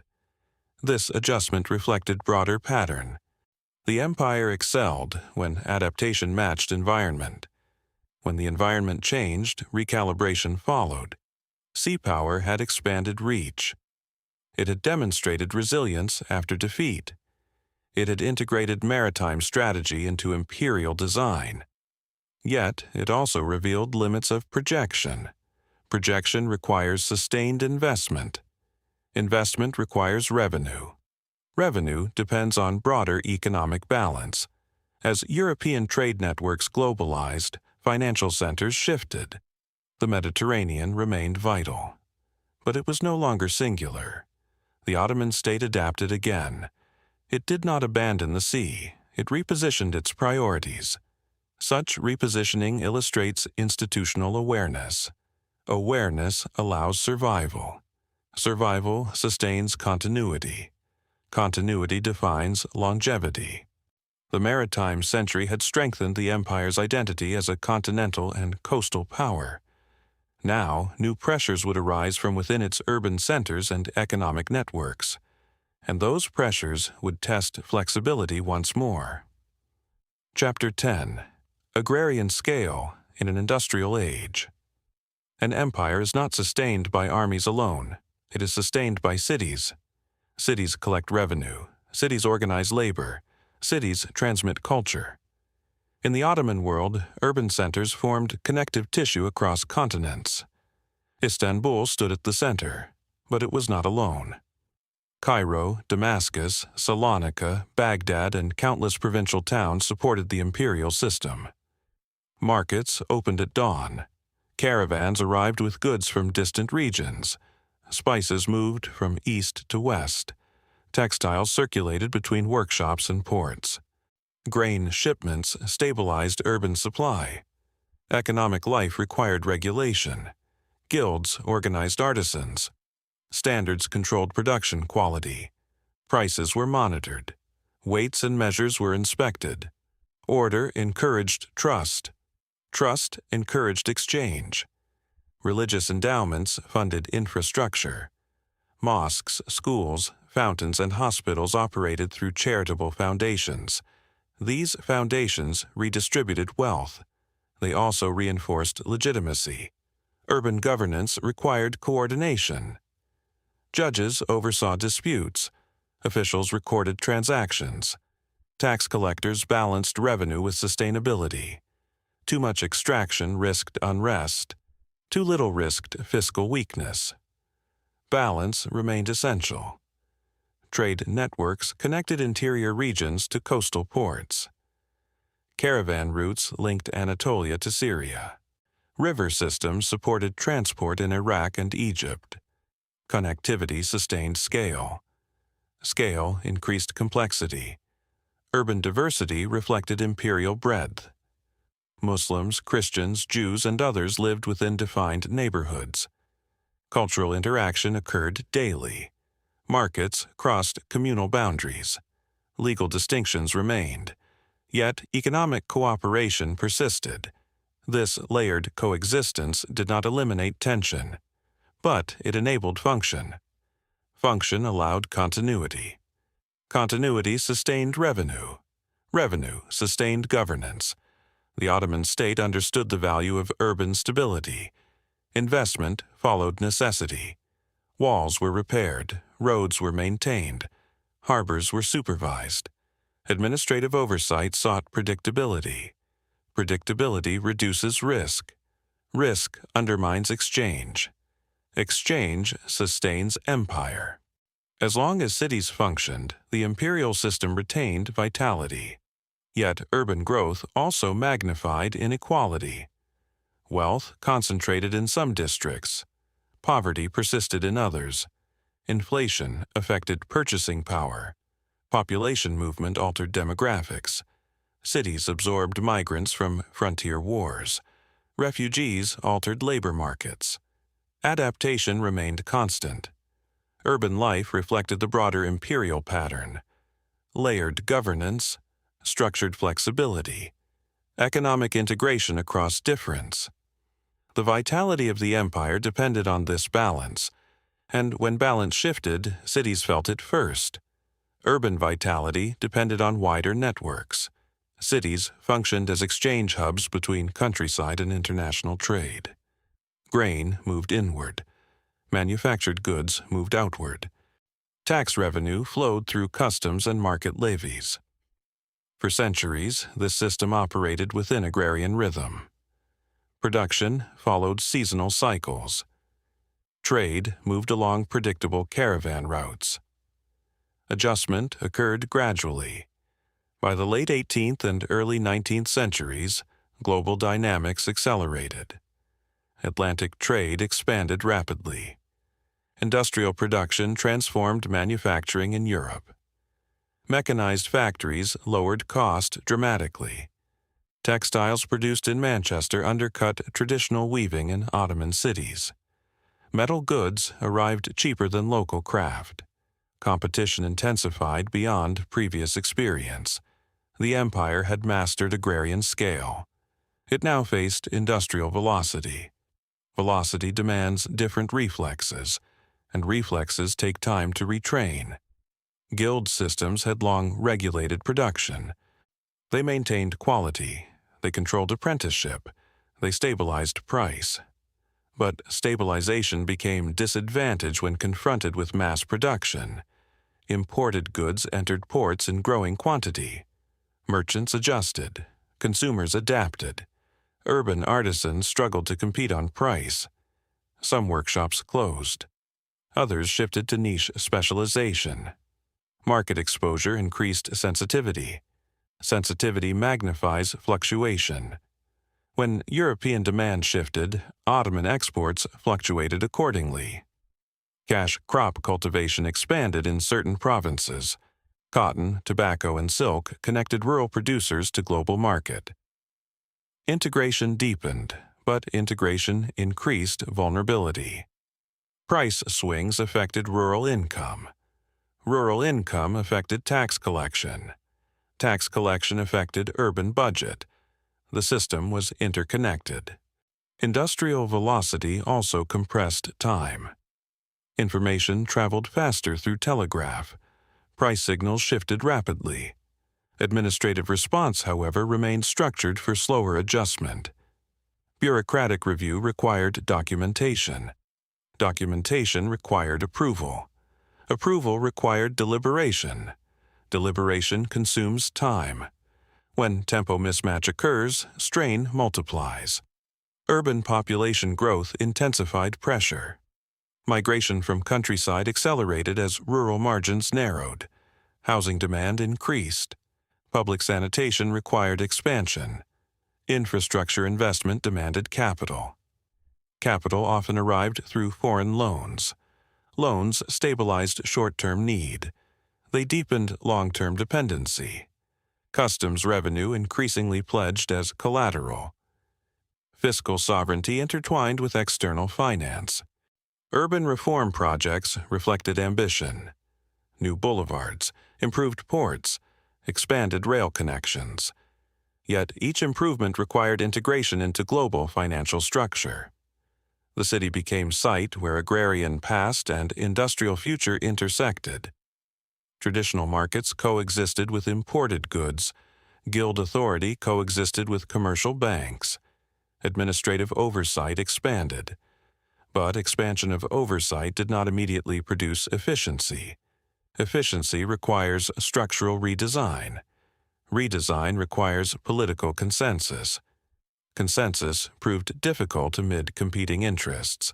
Some elites advocated rapid modernization. Others defended established economic networks. Debate unfolded within councils and press. Meanwhile, velocity continued. The empire remained commercially active. Its ports remained vibrant. Its cities remained populated, but the environment in which they operated had transformed fundamentally. Stability now depended not merely on managing scale. It depended on matching tempo. And tempo was accelerating beyond inherited institutional rhythm. As industrial competition intensified, urban equilibrium became more fragile. Price fluctuation reduced purchasing power among wage earners. Inflation did not strike uniformly. Some merchants benefited from trade expansion. Artisans often absorbed loss. Economic disparity widened gradually. Gradual disparity alters perception. Perception influences stability. Urban migration accelerated. Rural producers, pressured by market volatility and land fragmentation, moved toward cities. Cities absorbed population faster than infrastructure expanded. Housing density increased. Public sanitation lagged behind growth. Disease spread more easily in overcrowded quarters. Municipal administration required modernization. Water systems demanded repair. Roads required paving. Lighting required maintenance. Each improvement required capital. Capital increasingly originated from external loans. Short-term borrowing addressed immediate need. Long-term repayment reduced fiscal autonomy. Customs revenue pledged as collateral narrowed state flexibility. Economic reform and financial dependency advanced simultaneously. Urban markets also became spaces of political discussion. Coffeehouses multiplied. Newspapers circulated commentary. Merchants debated tariff policy. Officials monitored public sentiment. When economic strain intersects with information flow, awareness expands. Awareness does not always produce revolt, but it reshapes expectation. Petitions increased. Citizens appealed against excessive taxation. Guild members requested protection from foreign imports. Administrators attempted calibrated response. Protection risked diplomatic tension. Liberalization risked domestic unrest. Balancing these pressures required nuanced policy. Nuance consumes time. Velocity reduces time. The strain was not dramatic. It was cumulative. Cumulative pressure rarely announces itself loudly. It narrows margin. Margin narrowed in fiscal planning. Margin narrowed in administrative confidence. Margin narrowed in military budgeting. Reform became necessity rather than option. The question was no longer whether adjustment was required. It was whether adjustment could outpace acceleration. Urban centers symbolized vitality in earlier centuries. Now they symbolized intersection of global force and local structure. Stability required redesign of taxation. It required modernization of municipal governance. It required integration into international finance without surrendering sovereignty. These objectives were complex. Complexity increases risk of miscalculation. Yet inertia carried greater risk. By the early 19th century, threshold had been reached. The empire still governed, its courts still functioned, its markets still operated. But structural tightening left little room for passive continuity. Reform would follow, not as abstract ambition, but as response to accumulated constraint. The city, once engine of expansion, had become laboratory of adaptation, and adaptation would now determine whether imperial structure could recalibrate for industrial age. Chapter 11: Bureaucracy and the Expansion of Administrative Order.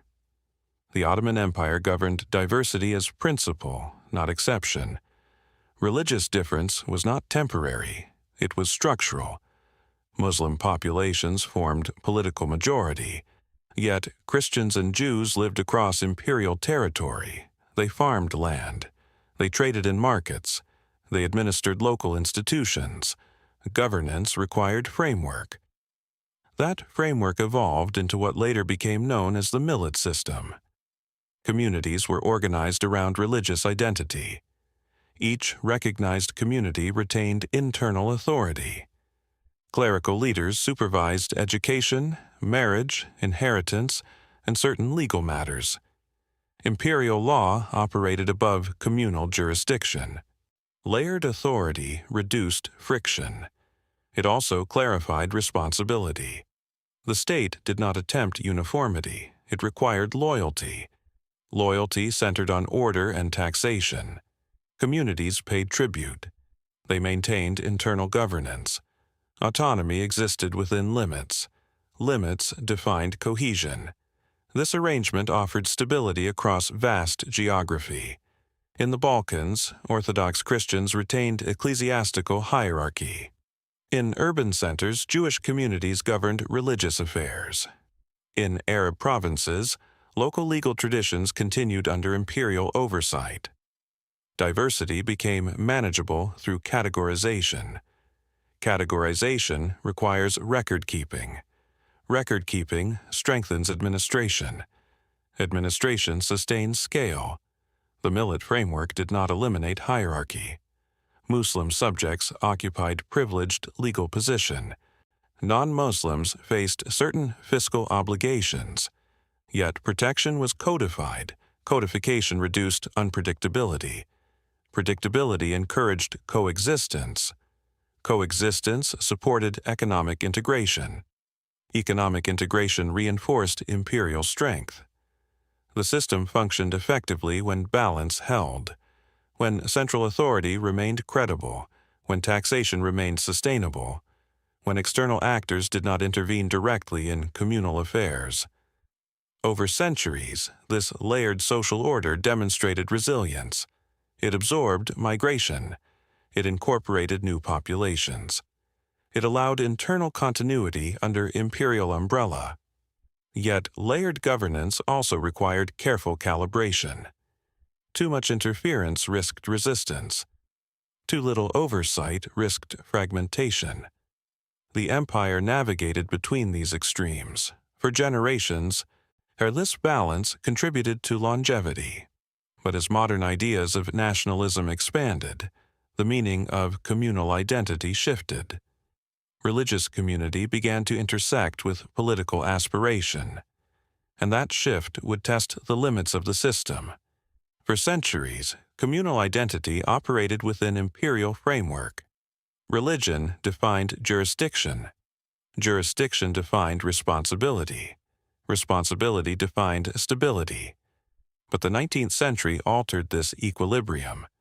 Nationalism reframed identity. Community no longer meant solely religious belonging.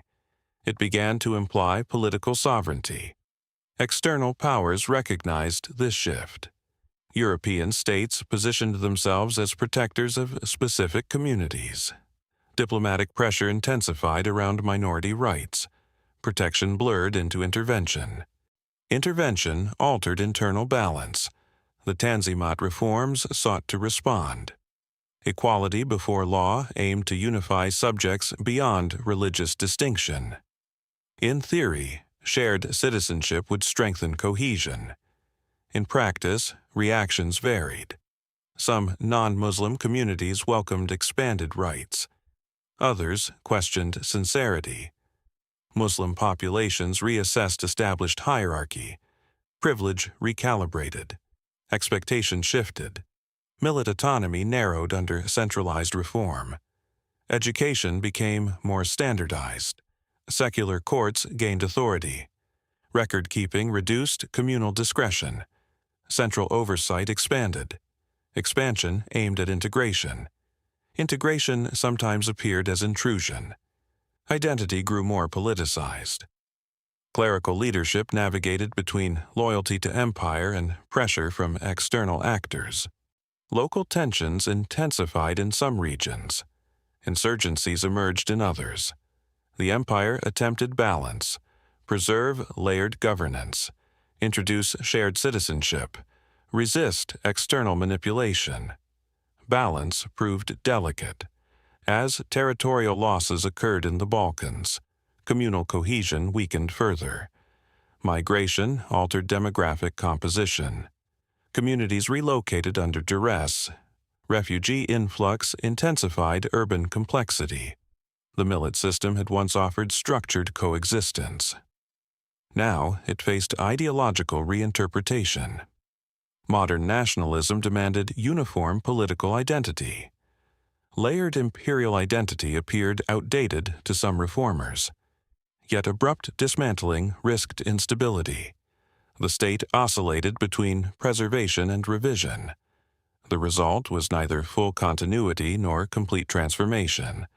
It was transition. Transition carries uncertainty. Uncertainty magnifies tension. The social framework that had sustained empire for centuries entered its most fragile phase, and fragility would become visible in the final decades of imperial rule. As communal identity became politicized, coexistence required new negotiation. Layered governance had once reduced conflict by separating jurisdiction. Now, separation appeared insufficient. Shared spaces became contested spaces. Schools became arenas of identity formation. Print culture amplified political discourse. Newspapers circulated across cities. Ideas traveled faster than administrative reform. Urban centers felt strain first. Rumors spread quickly. Diplomatic incidents triggered local reaction. Communal leadership balanced internal cohesion with imperial loyalty. In some regions, coexistence persisted through routine. Markets remained shared. Neighborhoods maintained familiarity. Daily life continued with cautious normality. In other regions, tension escalated. External intervention intensified division. Violence erupted intermittently. Each incident reshaped perception. Perception reshaped trust. Trust underpins layered governance. When trust weakens, oversight expands.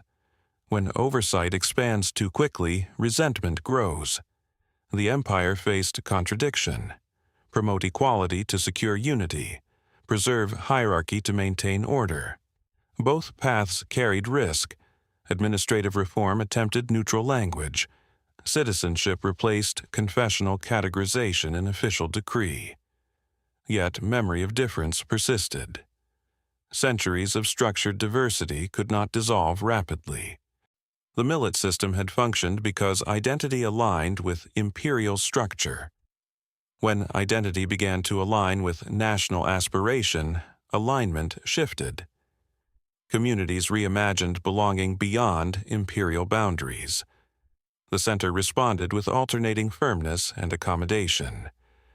Neither approach fully resolved tension. By the early 20th century, the social order that once provided resilience had thinned. Diversity remained, but its integration was contested. The Ottoman experiment in governing multiplicity had endured for centuries. Now it faced a world that privileged singular nationhood. Transition intensified, and transition rarely unfolds without disruption. The empire's ability to manage difference had defined its strength. The limits of that management now became visible. What followed would test not only institutions, but the very concept of imperial coexistence. Chapter 12. Crisis of Authority and Political Awakening. Beyond battlefields and marketplaces stood another arena of power, the palace. Within its walls, decisions shaped provinces far beyond the capital. Authority flowed from the sultan, yet authority was rarely solitary. Advisors assembled in councils. Viziers debated policy. Clerical authorities offered legal interpretation. Bureaucrats recorded imperial decree. The court functioned as structured hierarchy. Hierarchy organized influence. Influence shaped direction. Succession defined stability. When transitions were orderly, governance continued smoothly. When succession faltered, uncertainty spread. Early Ottoman practice balanced fraternal rivalry with consolidation. Over time, this practice evolved. Princes were raised within controlled environments. Education prepared them for rule. Confinement limited factional support. These measures aimed to prevent civil war. Prevention preserved structure. Yet, controlled succession introduced new dynamics. Experience outside the palace narrowed. Governance became mediated through advisors. Advisors accumulated power. Power within the court was rarely static. Grand viziers rose and fell. Alliances formed within administrative ranks. court intrigue accompanied policy formation. Yet intrigue did not necessarily imply chaos. It reflected negotiation within hierarchy. The imperial harem also held significance. It was not solely domestic space. It functioned as political institution. Royal women influenced patronage networks. They sponsored architecture. They supported charitable foundations. They mediated alliances within court. Influence extended through soft authority. Soft authority shapes long-term structure. The palace thus became microcosm of empire. Layered, structured, negotiated. Decisions regarding war, reform, taxation, and diplomacy passed through this environment. Central authority required coordination. Coordination required trust among advisors. Trust required legitimacy. Legitimacy rested on continuity. Continuity depended on disciplined transition. When discipline held, stability endured. When discipline fractured, instability widened. The palace did not exist apart from empire. It reflected imperial dynamics. Adaptation within the court influenced adaptation across provinces, and as reform accelerated in later centuries, palace politics would confront new pressures. Within the palace, influence rarely followed a single line. Authority radiated from the sultan, but proximity shaped power. The imperial harem was not separate from governance. It formed part of the political ecosystem. Mothers of reigning sultans often exercised considerable influence. They managed access. They shaped patronage. They supported favored officials. Patronage networks extended beyond palace walls. Officials advanced through loyalty as well as competence. Alliances formed between court factions. Factions did not always imply disloyalty. They reflected competing visions of policy. Some advocated cautious reform. Others defended established privilege. Grand viziers acted as intermediaries. They translated imperial intent into administrative action. Their tenure depended on success. Failure led to dismissal. Dismissal reinforced hierarchy. Hierarchy preserved order. Yet concentration of influence carried risk. When court factions grew dominant, policy could stagnate. When rivalry intensified, coherence weakened. Balance within palace mirrored balance within empire. As external pressures increased in later centuries, court politics intensified. Reform proposals required approval at highest levels. Military modernization demanded resource allocation. Fiscal restructuring required endorsement. Each initiative navigated internal negotiation. Negotiation consumes time. Time shapes opportunity. Some reforms advanced. Others stalled amid resistance. The palace also functioned symbolically. Ceremony reinforced legitimacy. Public audiences projected stability. Architecture communicated grandeur. Grandeur signaled continuity. Continuity reassured subjects. Subjects responded to perception. Perception shaped loyalty. When court cohesion appeared strong, provincial stability followed. When palace uncertainty became visible, rumor spread quickly. Rumor undermines confidence. Confidence sustains governance. Thus, palace politics influenced more than elite circles. It influenced imperial rhythm. The structure that once coordinated expansion now coordinated preservation. Preservation required adaptation. Adaptation required consensus. Consensus proved harder to maintain in an age of rapid change, and as reform advanced beyond symbolic gesture, the palace would face its greatest internal test. As reform deepened, palace authority faced structural challenge. Modernization demanded professional administration. Professional administration reduced reliance on personal patronage. Patronage had long stabilized hierarchy. Its reduction altered balance. New bureaucrats emerged from reform schools. They valued procedure over tradition. They emphasized efficiency over ceremony. Efficiency reshapes power. Power within palace adjusted reluctantly. Military modernization required decisive endorsement. Fiscal restructuring required consistent oversight. Each initiative narrowed discretionary influence of older factions. Resistance surfaced quietly. Delays multiplied, appointments shifted, yet external pressure left little room for inaction. Diplomatic crises required swift response. War required mobilization. Debt required negotiation. The palace became arena of urgency. Some rulers embraced reform as survival. Others hesitated. Hesitation widened uncertainty. Uncertainty amplified factional rivalry. Over time, ceremonial grandeur lost exclusivity.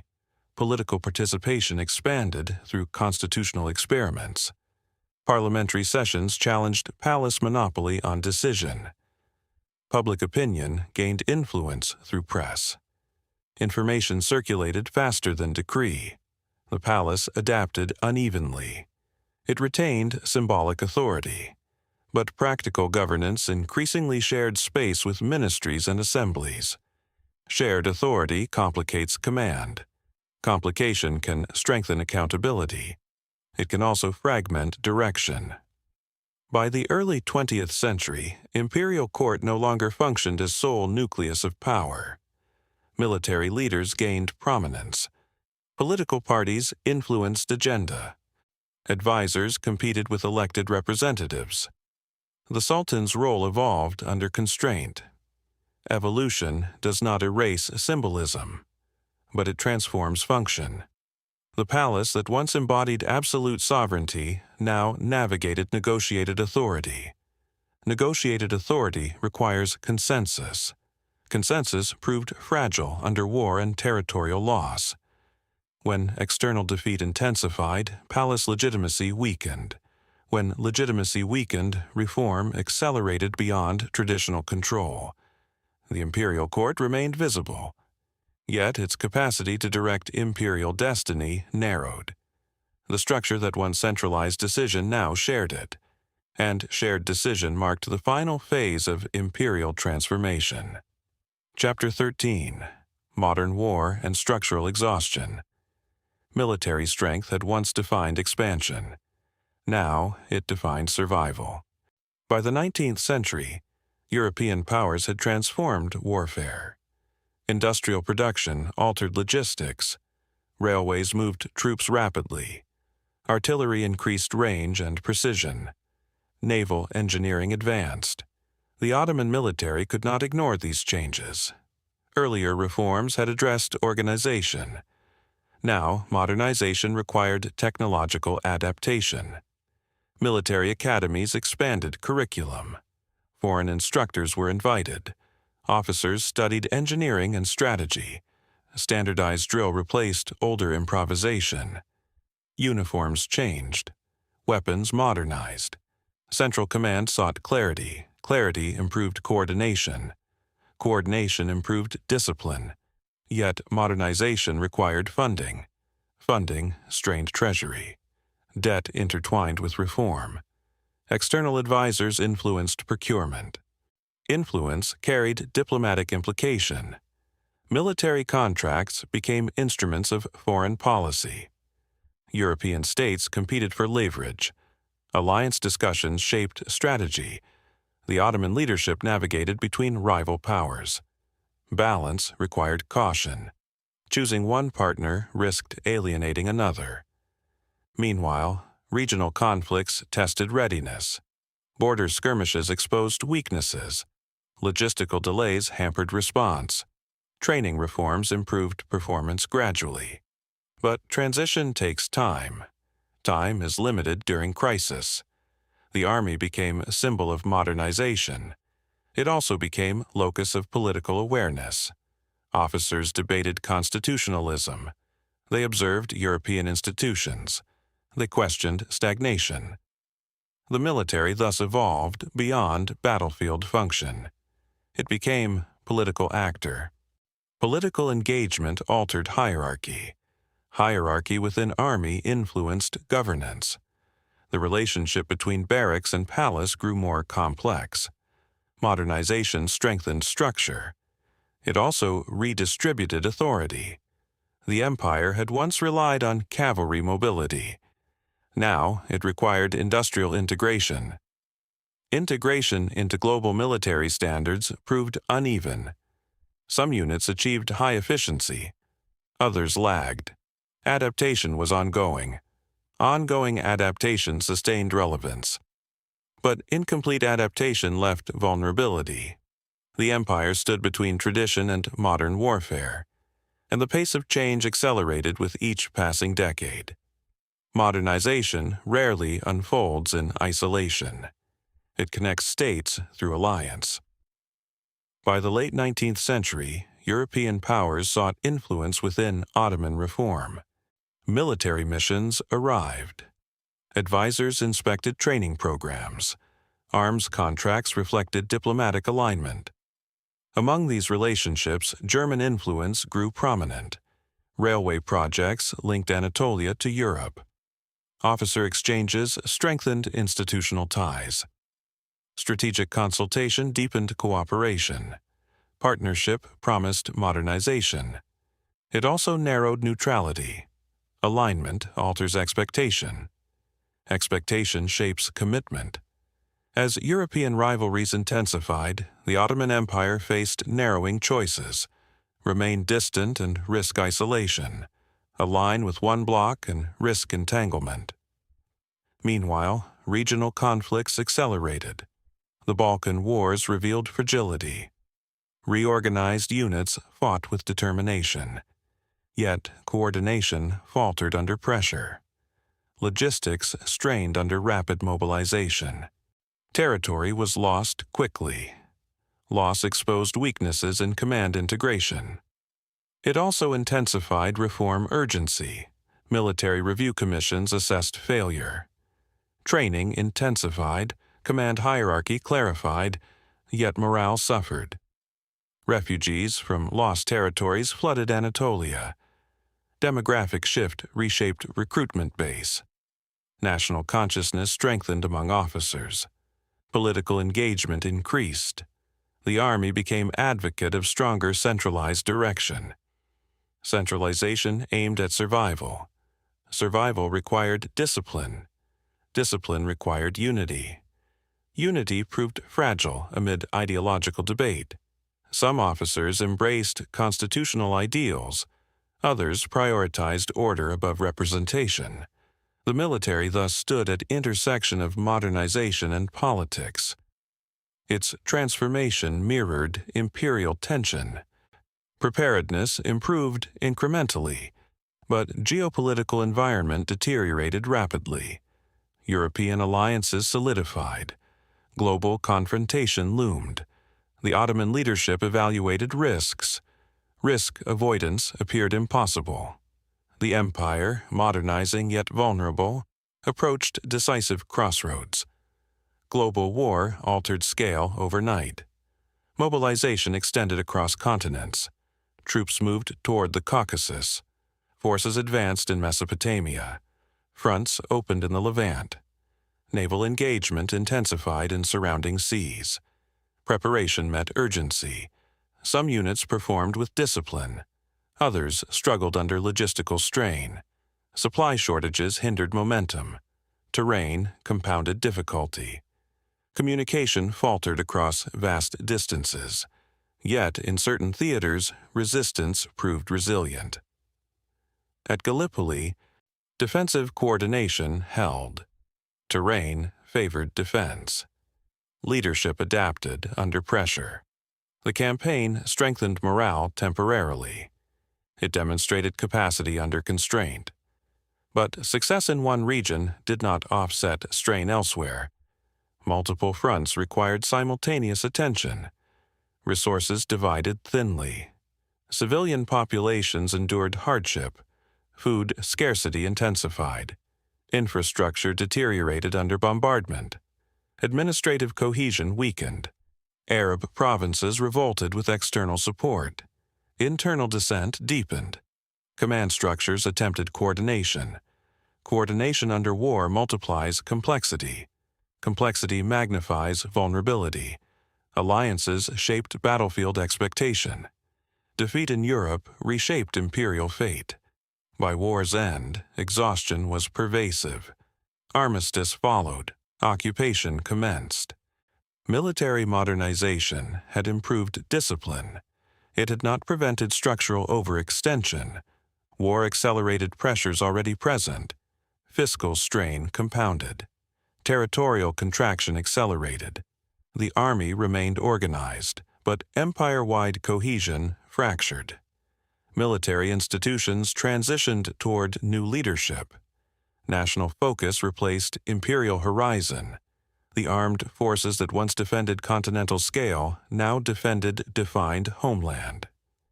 Modernization thus carried dual legacy.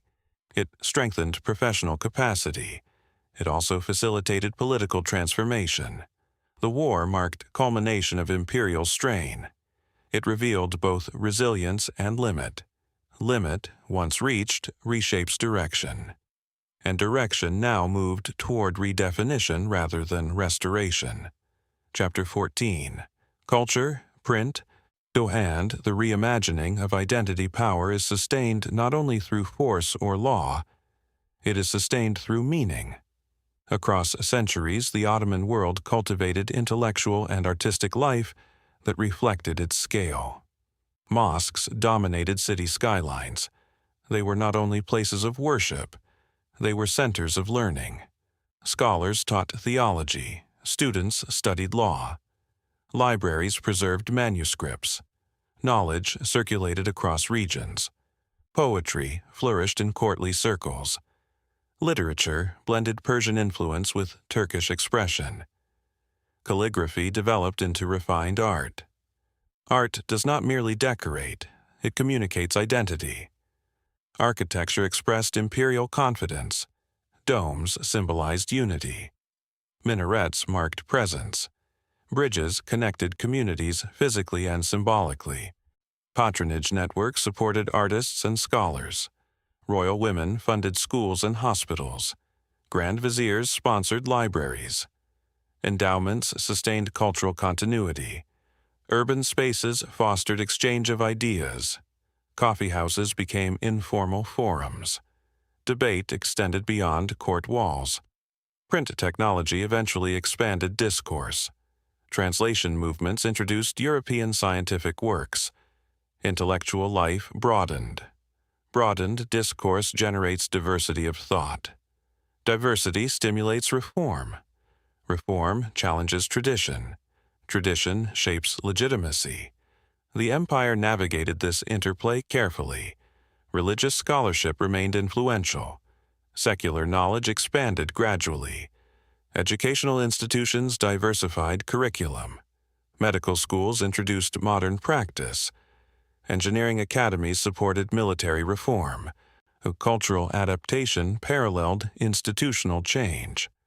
Adaptation preserved continuity while absorbing innovation. This balance mirrored imperial governance. Structured flexibility defined both administration and culture. Yet, cultural evolution also reflected tension. Conservative scholars questioned imported ideas. Reformers advocated openness. Dialogue unfolded across decades. No single perspective dominated permanently. The Ottoman intellectual landscape was layered. Layered like its social order. Layered like its legal framework. Layered like its geography. Culture thus became mirror of empire. Expansive, complex, adaptive. And as political strain intensified, intellectual debate deepened. Ideas would soon influence action, and action would redefine imperial identity. As intellectual exchange expanded, communication accelerated.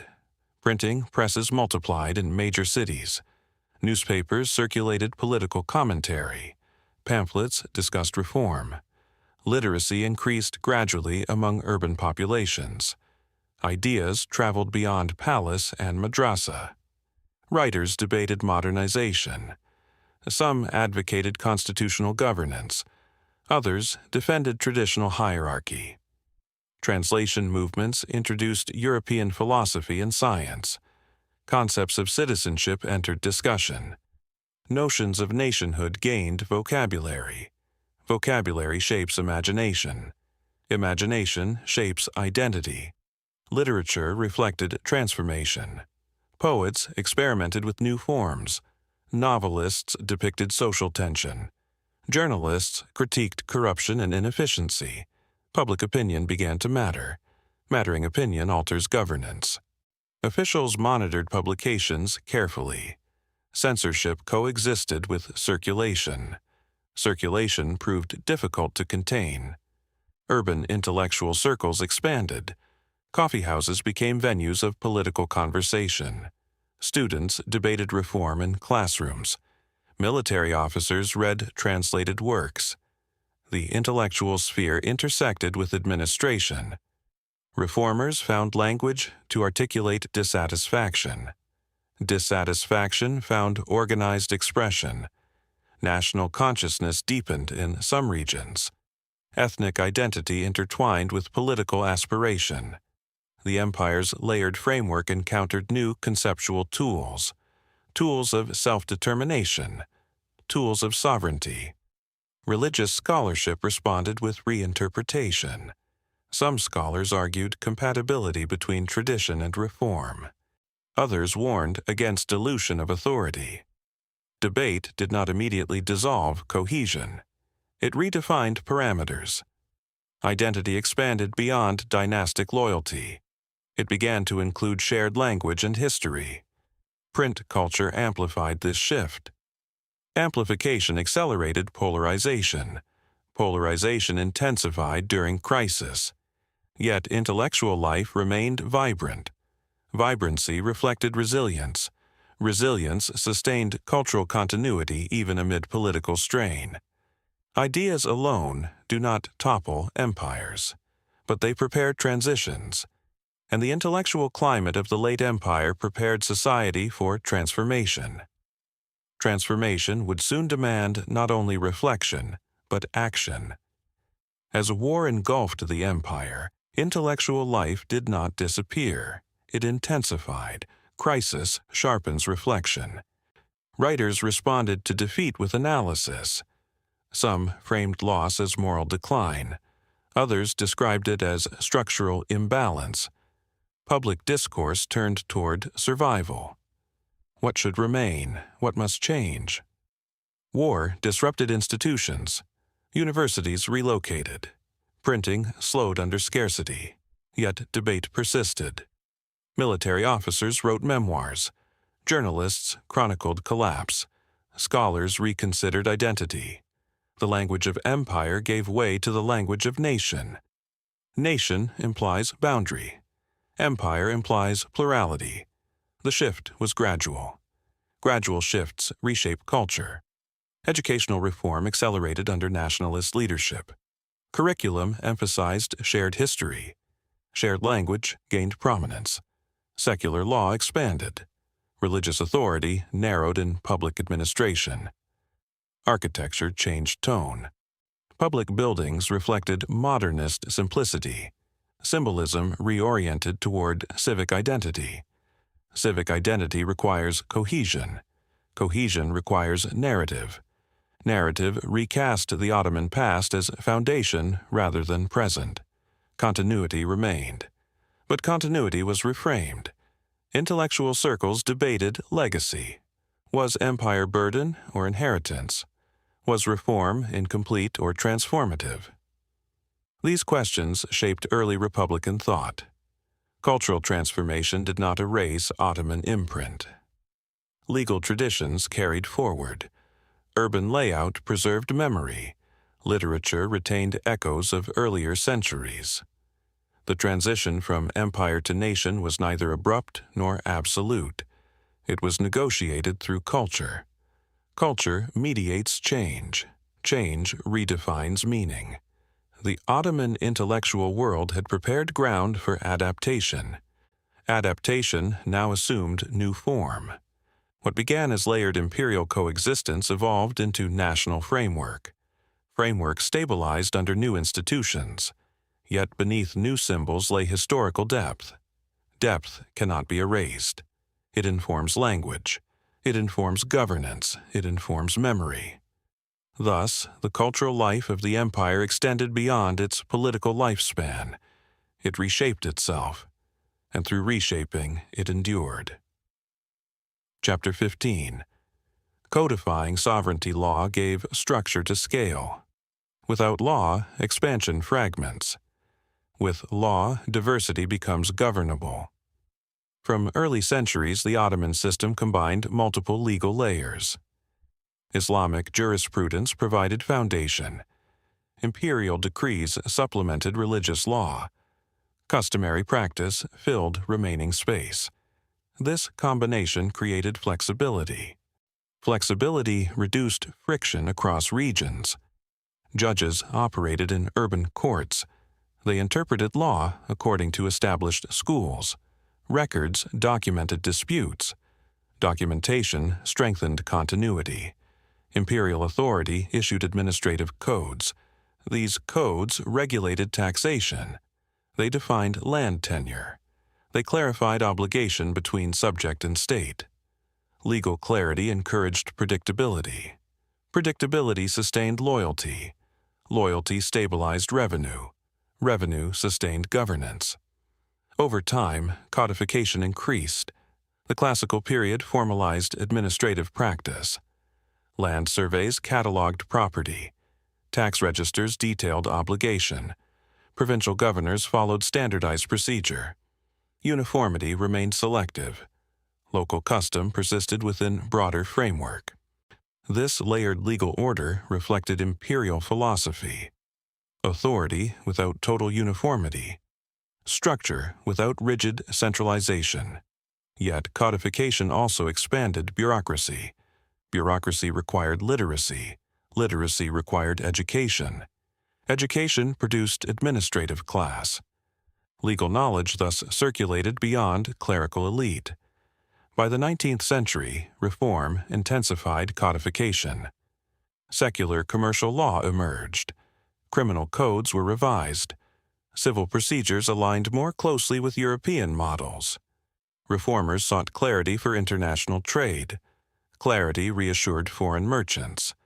Reassurance supported diplomacy, but codification also altered social hierarchy.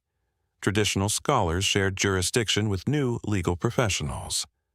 Dual systems operated in parallel. Parallel authority requires coordination.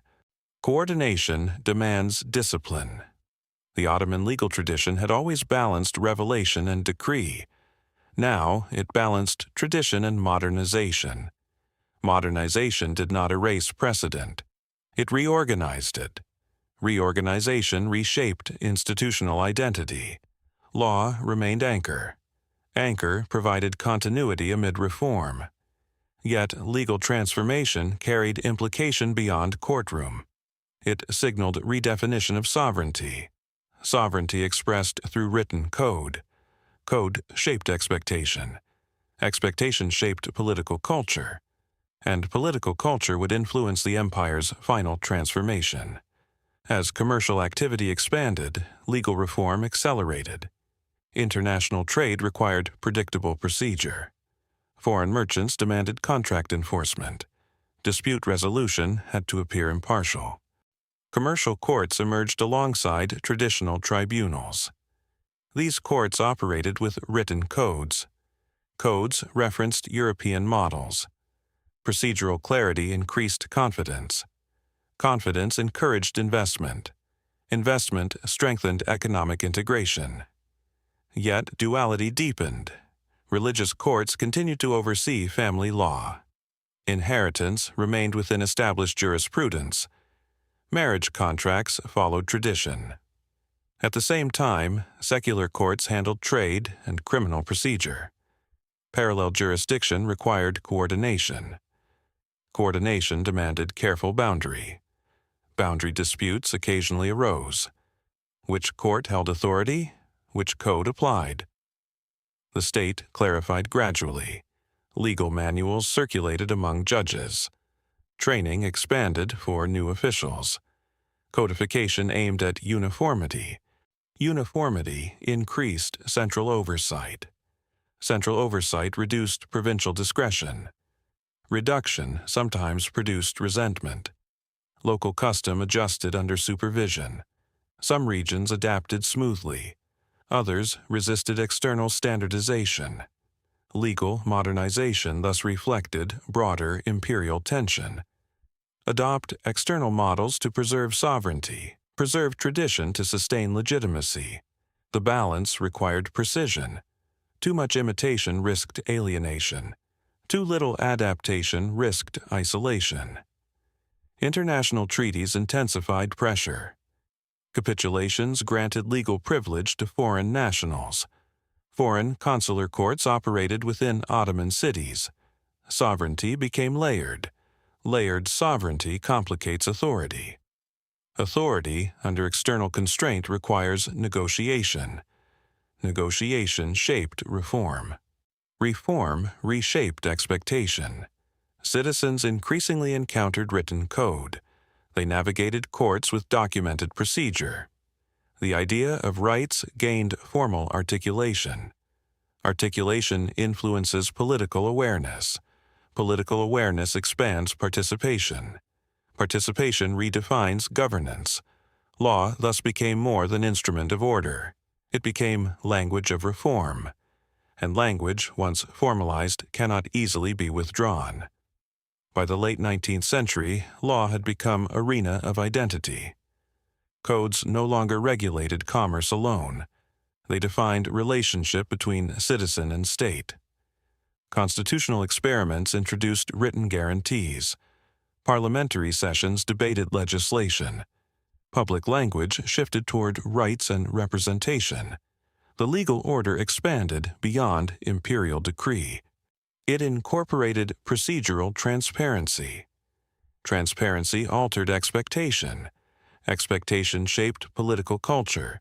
Reformers argued that codified equality would secure unity. Unity required shared framework.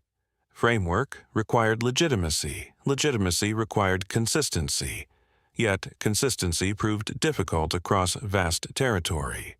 Ethnic tensions intersected with legal reform. Communities interpreted equality differently. Some saw opportunity, others perceived erosion of status. International observers monitored minority rights closely. Diplomatic pressure referenced legal commitments. Sovereignty became measured by compliance. Compliance required administrative discipline. Discipline required coordination. Coordination under war and fiscal strain was fragile. Even so, codification continued. Civil law expanded. Criminal procedure standardized. Education in secular legal theory broadened. A new generation of jurists emerged. They understood both religious jurisprudence and European codes. Hybrid expertise reflected imperial adaptation. But as territorial contraction accelerated, legal identity narrowed. The idea of imperial citizenship yielded gradually to national belonging. National frameworks simplified jurisdiction. Uniform civil codes replaced layered structure. Religious courts lost central authority in public administration. Transformation did not erase precedent. It reorganized it under new sovereignty. The Ottoman legal experiment demonstrated flexibility across centuries. It balanced tradition with decree. It integrated diversity without total uniformity. In its final phase, it sought alignment with global norms. Alignment reshaped internal order. Order redefined state identity.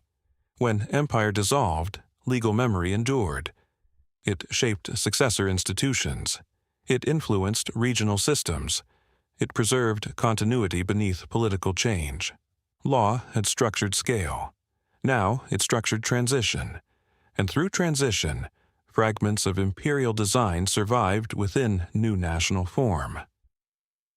Chapter 16. Rural Foundations and Agrarian Transformation. Beyond the capital and great cities lived the majority of the population. Villages stretched across Anatolia. Farms dotted the Balkans. Oases supported life in Arab provinces. Rural society sustained imperial scale. Agriculture formed economic backbone. Grain production stabilized urban markets. Livestock supported trade. Seasonal cycles structured daily rhythm. Taxation connected village to empire. Land tenure operated through layered arrangement. Peasants cultivated plots. Timar holders supervised revenue. Provincial officials monitored collection. Balance remained essential. Excessive extraction risked abandonment of land. Insufficient revenue weakened treasury. Local life revolved around community bonds. Family networks defined labor. Village elders mediated dispute. Religious leaders guided ritual and education. Imperial authority appeared in form of tax collector and judge. Presence was periodic. Distance allowed flexibility. Flexibility allowed adaptation to terrain and climate. Infrastructure linked rural to urban. Roads enabled caravan passage. Bridges crossed rivers. Market towns functioned as exchange points. Grain moved toward cities. Craft goods returned toward countryside. Interdependence sustained cohesion. Yet rural life was not static. Migration occurred after war. Refugees resettled in new regions. Land distribution shifted. Demographic patterns evolved. Environmental factors influenced stability. Drought reduced harvest. Disease affected livestock. Hardship reverberated upward.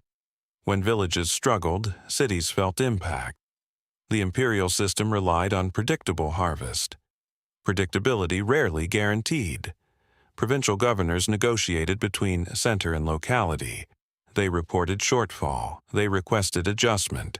Communication shaped policy. Policy shaped rural expectation. Rural populations were not passive. They petitioned against abuse. They resisted excessive taxation. Occasional revolts emerged from economic distress.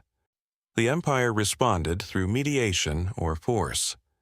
Mediation preserved legitimacy. Force preserved order. Provincial life thus mirrored imperial structure. Layered authority, negotiated obligation, adaptation under constraint. The vitality of empire depended as much on quiet villages as on fortified capitals. And when rural balance shifted, strain traveled outward across the entire imperial network. By the 19th century, rural balance required revision. Traditional Timar arrangements had weakened over time. Revenue farming expanded in some regions. Intermediaries collected taxes on behalf of the state. This method increased short-term income. It also risked abuse. Peasants faced heavier pressure. Pressure encouraged migration. Migration altered demographic stability. Reformers recognized imbalance. A new land code sought clarification. Ownership categories were defined more precisely. Registration aimed to reduce ambiguity. Ambiguity breeds dispute. Dispute undermines productivity. Documentation strengthened central awareness. Central awareness increased oversight. Yet, reform carried unintended effects. Some peasants hesitated to register land. Registration implied taxation. Local elites sometimes registered property in their own names. Concentration of land ownership increased in certain provinces. Economic inequality widened gradually. Railway construction altered rural economy. Farmers gained access to distant markets. Cash crops expanded. Market integration increased exposure to price fluctuation. Fluctuation created opportunity and risk. Good harvest combined with strong demand brought profit. Poor harvest combined with falling prices brought debt. Debt tied villagers to urban financiers. Financial dependence reshaped local autonomy. Provincial administrators monitored change. Some regions adapted efficiently. Others struggled under combined environmental and fiscal pressure. Population growth intensified strain. Land fragmentation reduced productivity. Younger generations sought opportunity in cities. Urban migration accelerated. Rural society became more fluid. Fluidity challenges tradition. Tradition anchors expectation. As reform deepened, provincial governance required greater coordination. Census data improved demographic understanding. Military conscription expanded state presence in villages. Presence reshaped perception of authority. The countryside was no longer distant periphery. It became integrated node within national framework. Integration strengthened cohesion. It also increased exposure to political upheaval. When war erupted in early 20th century, rural communities bore burden. Men were conscripted.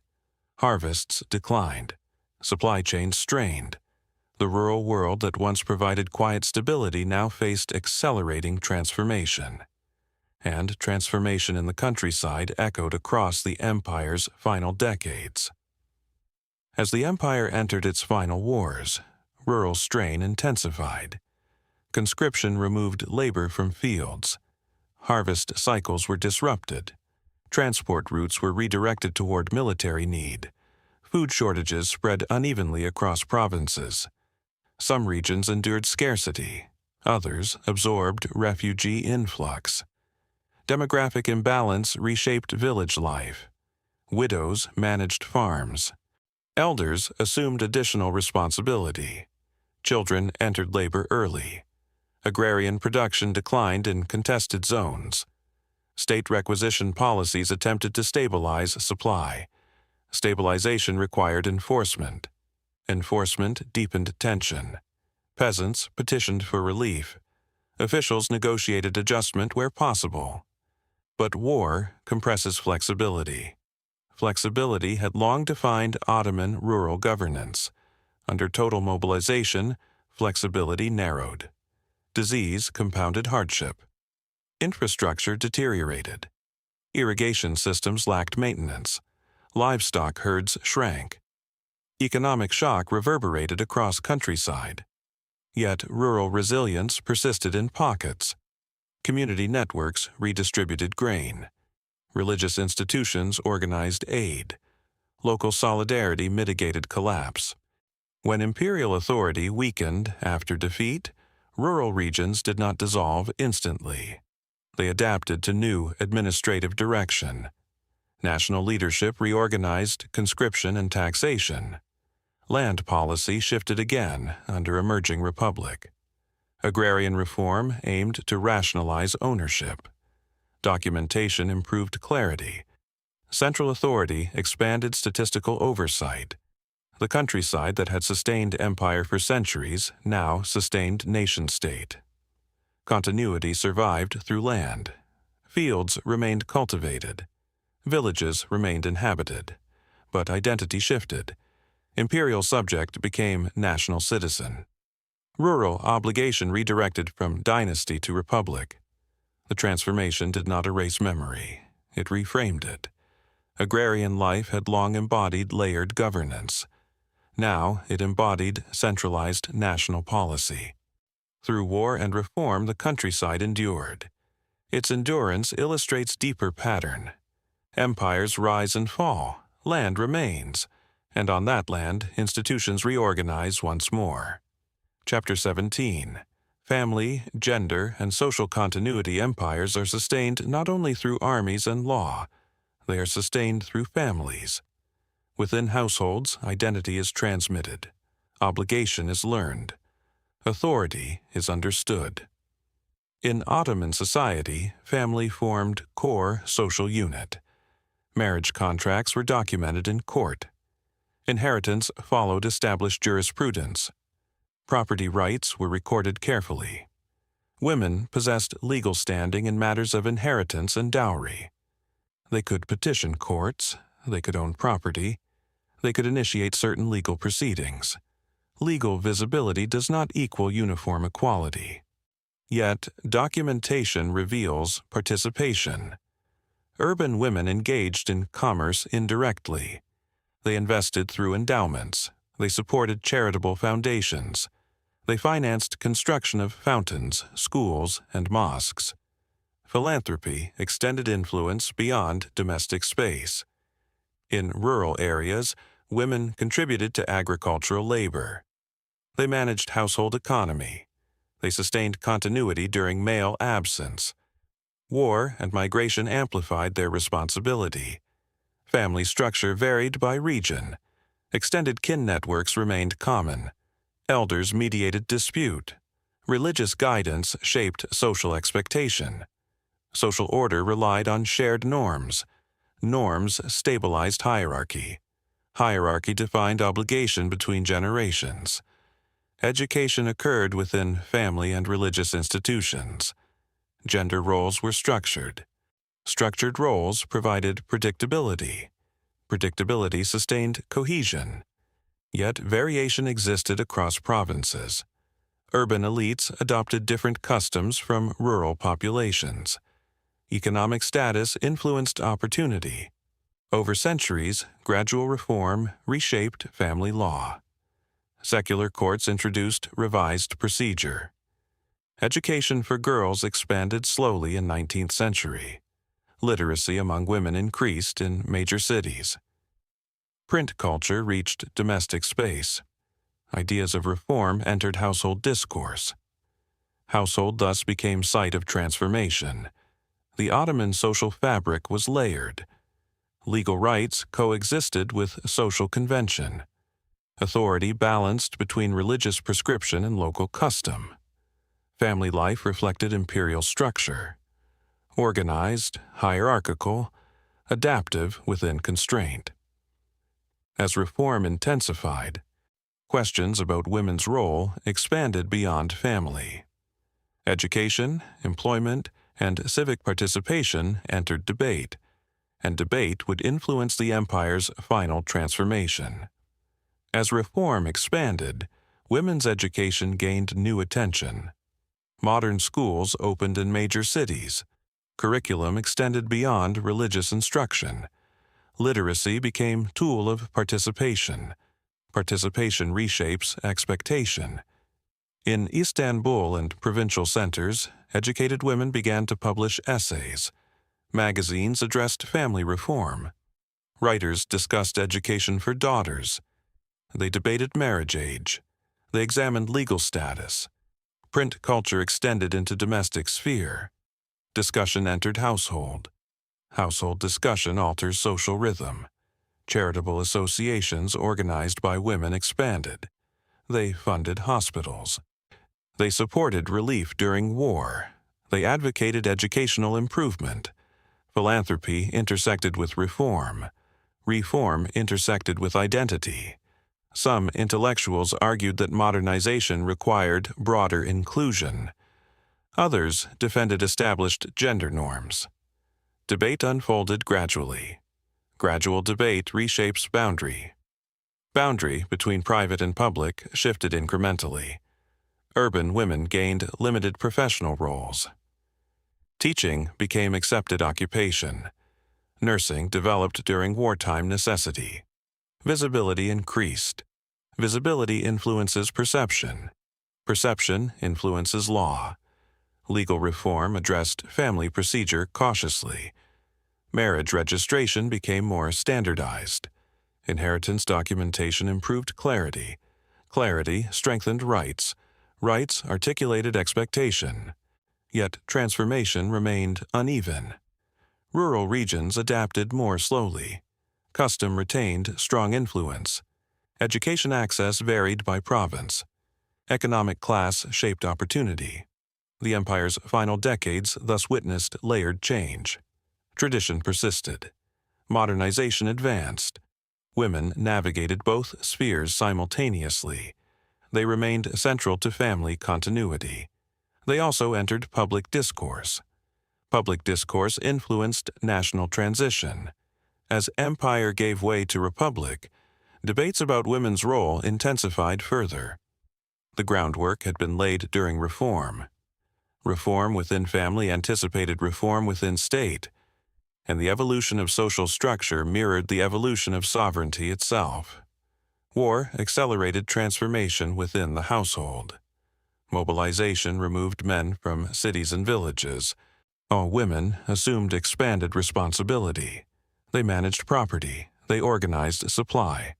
They sustained family continuity under uncertainty. Displacement reshaped domestic life. Refugee flows altered neighborhoods. Widows navigated economic hardship. Charitable networks intensified relief efforts. Women's associations coordinated aid. Coordination required leadership. Leadership fostered visibility. Visibility influenced public perception. As imperial structure weakened, social resilience relied increasingly on family networks. Mothers educated children amid instability. Extended kin absorbed orphaned relatives. Domestic space became site of endurance. Endurance reinforces identity. Identity reorients during crisis. When nationalist movement emerged in Anatolia, women contributed through logistics and communication. They supported local resistance. They sustained morale. Participation broadened civic awareness. Civic awareness extended beyond traditional boundaries. With establishment of national state, legal reform addressed gender roles more explicitly. Education expanded further.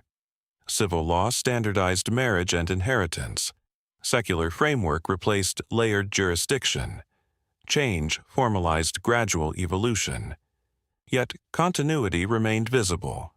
Family structure retained importance. Intergenerational bonds persisted.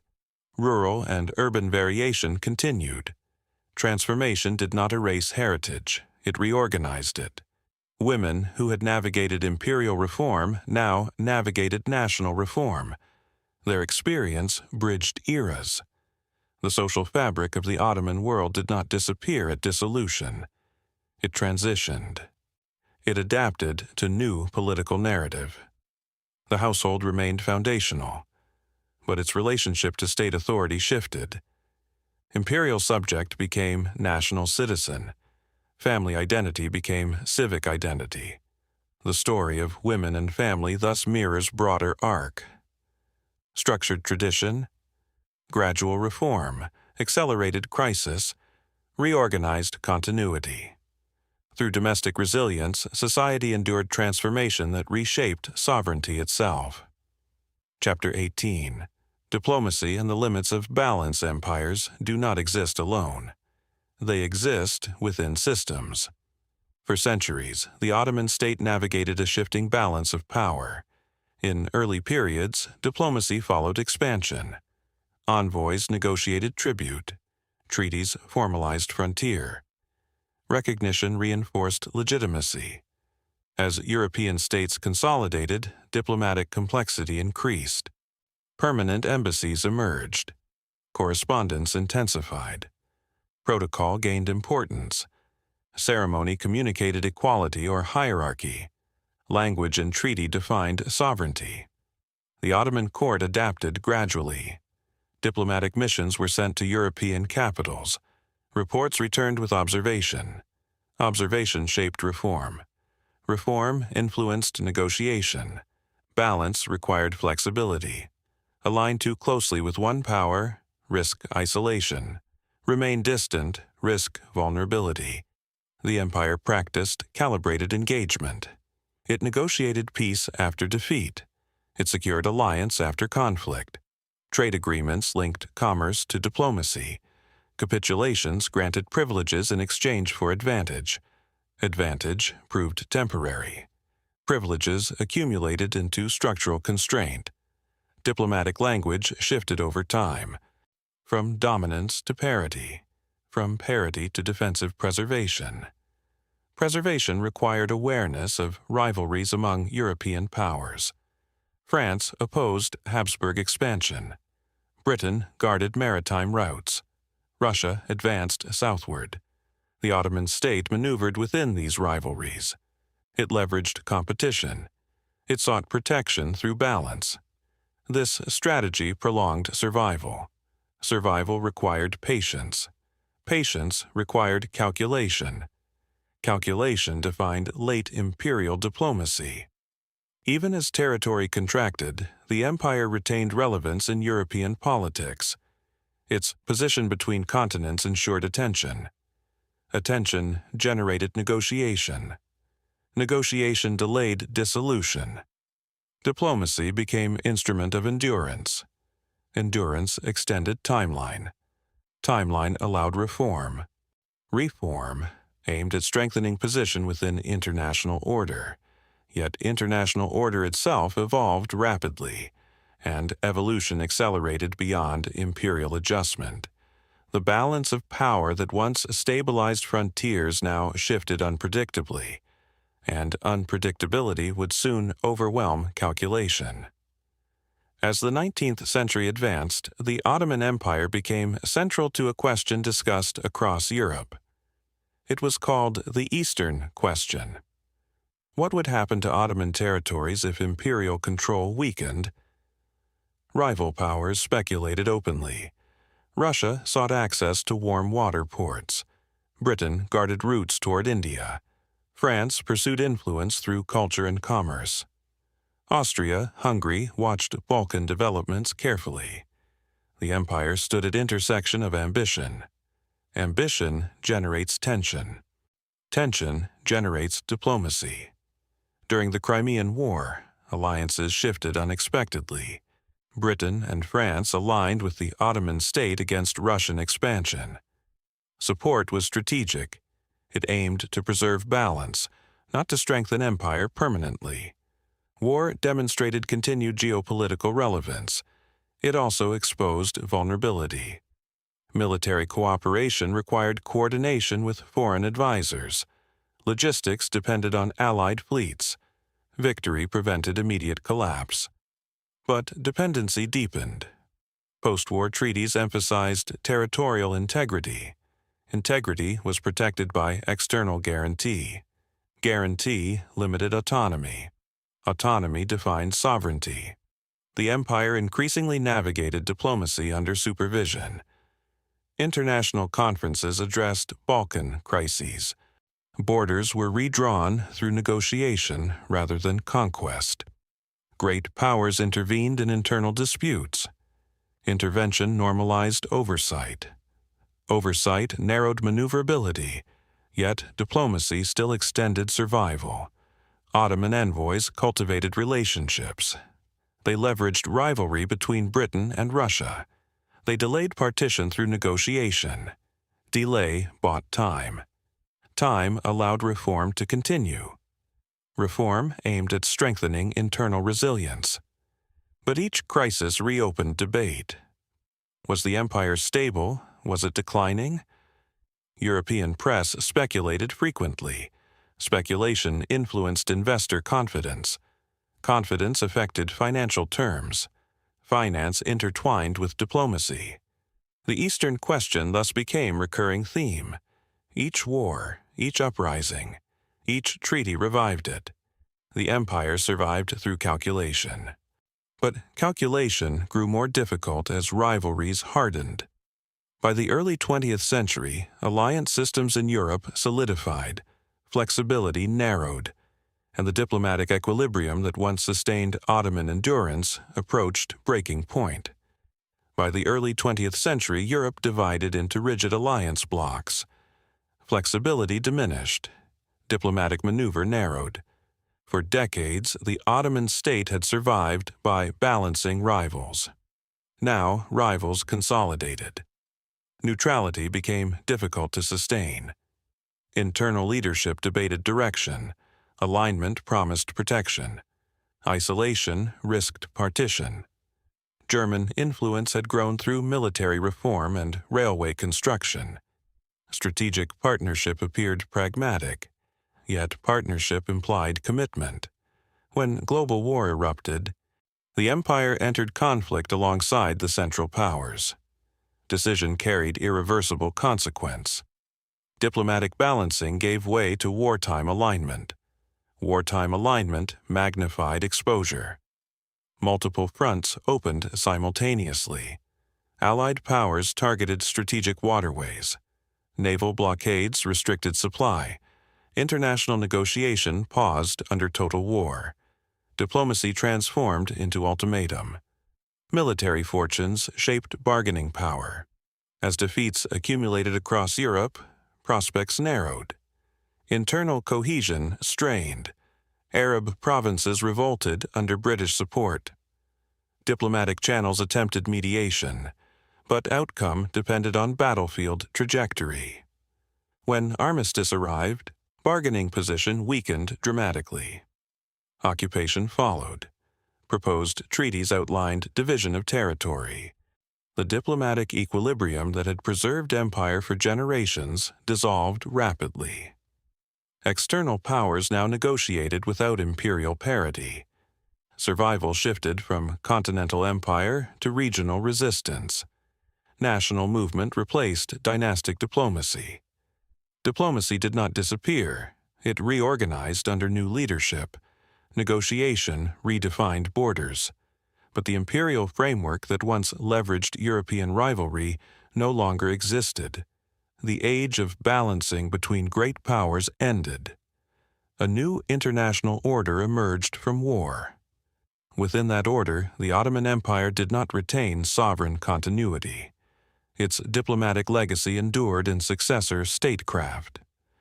But its strategic equilibrium had reached limit.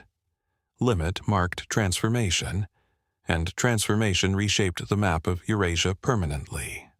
Chapter 19. Why the Empire Endured. Longevity is not accidental, it is structured.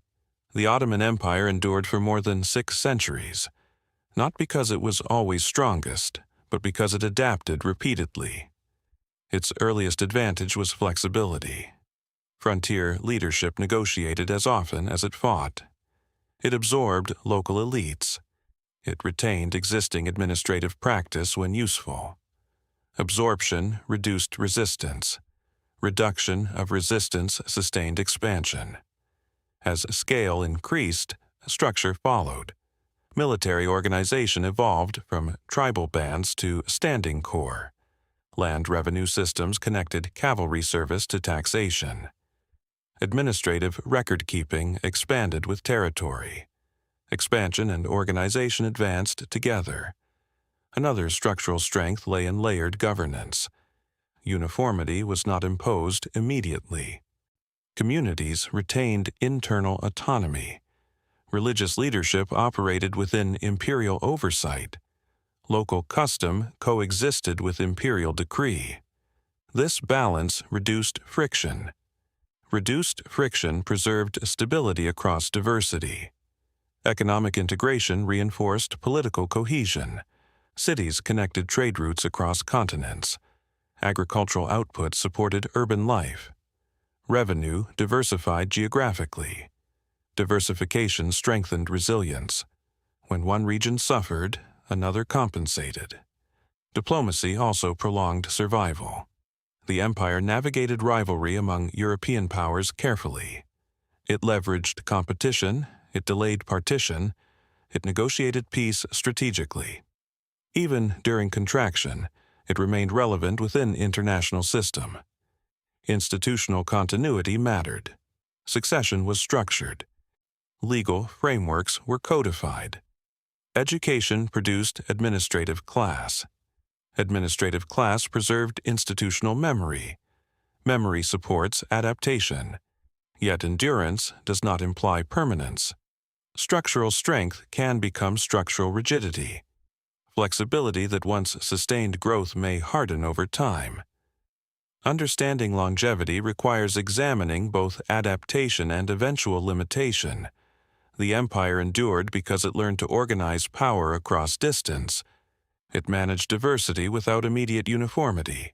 It recalibrated when challenged. These patterns explain duration. But duration alone does not prevent transformation. And transformation emerges when adaptation slows. Endurance contains within it the seeds of limitation. Institutions designed for one era may struggle in another. The Ottoman system excelled in a pre-industrial world. It managed agrarian revenue effectively. It governed layered communities with flexibility. It mobilized cavalry and infantry across regional frontiers. But the 19th century introduced structural acceleration. Industrial production reshaped warfare. Railways compressed distance. Telegraphy accelerated communication. Financial markets globalized capital. These transformations required rapid coordination. Rapid coordination requires centralized efficiency. Centralization had long existed in Ottoman governance, yet it had balanced autonomy carefully. Excessive centralization risked local resistance. Insufficient centralization risked fragmentation. Industrial modernity narrowed this margin. Military modernization demanded uniform training and equipment. Uniformity required standardized bureaucracy. Standardization challenged layered custom. Fiscal reform required accurate census. Accurate census required penetration into rural society. Penetration altered traditional autonomy. Global competition intensified economic exposure. European factories produced cheaper goods. Local artisans struggled to compete. Revenue systems based on agrarian taxation lagged behind industrial finance. Borrowing substituted for structural reform. Debt increased vulnerability. Diplomatic protection became entangled with economic dependency. The empire's adaptive tradition slowed under cumulative strain. Institutions accustomed to gradual change confronted rapid transformation. Rapid change compresses adjustment. Compressed adjustment magnifies error. Nationalism introduced ideological rigidity. Communal coexistence, once anchored in religious framework, now encountered secular identity politics. Layered governance lost coherence under competing national claims. Flexibility required time. Time diminished as crises multiplied. War accelerated exhaustion. Multiple fronts overwhelmed coordination. Administrative complexity hindered decisive reform. The structural strengths that had sustained centuries became difficult to recalibrate at industrial speed. Understanding limitation requires recognizing context. No empire transitions seamlessly between epochs. The Ottoman state confronted modernity with reform, but reform under external pressure narrowed options. Adaptation slowed, and when adaptation slows amid accelerating environment, transformation becomes inevitable. When observers describe imperial endings, they often speak of collapse.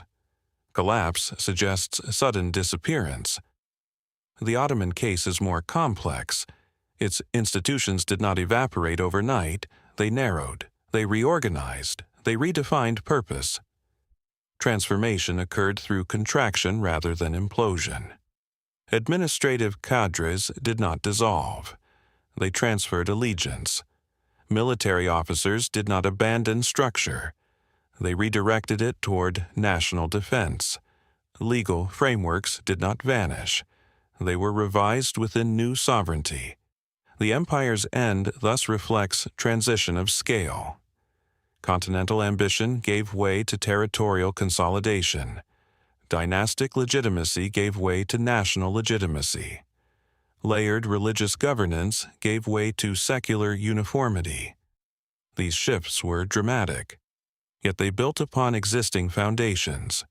Reform movements had already expanded bureaucracy. Military modernization had already trained professional officers. Educational reform had already cultivated literate administrators. The Republic inherited infrastructure. Thus, endurance and transformation coexist. An empire that survived 6 centuries did so through organization of diversity. It ended when global context required different organization.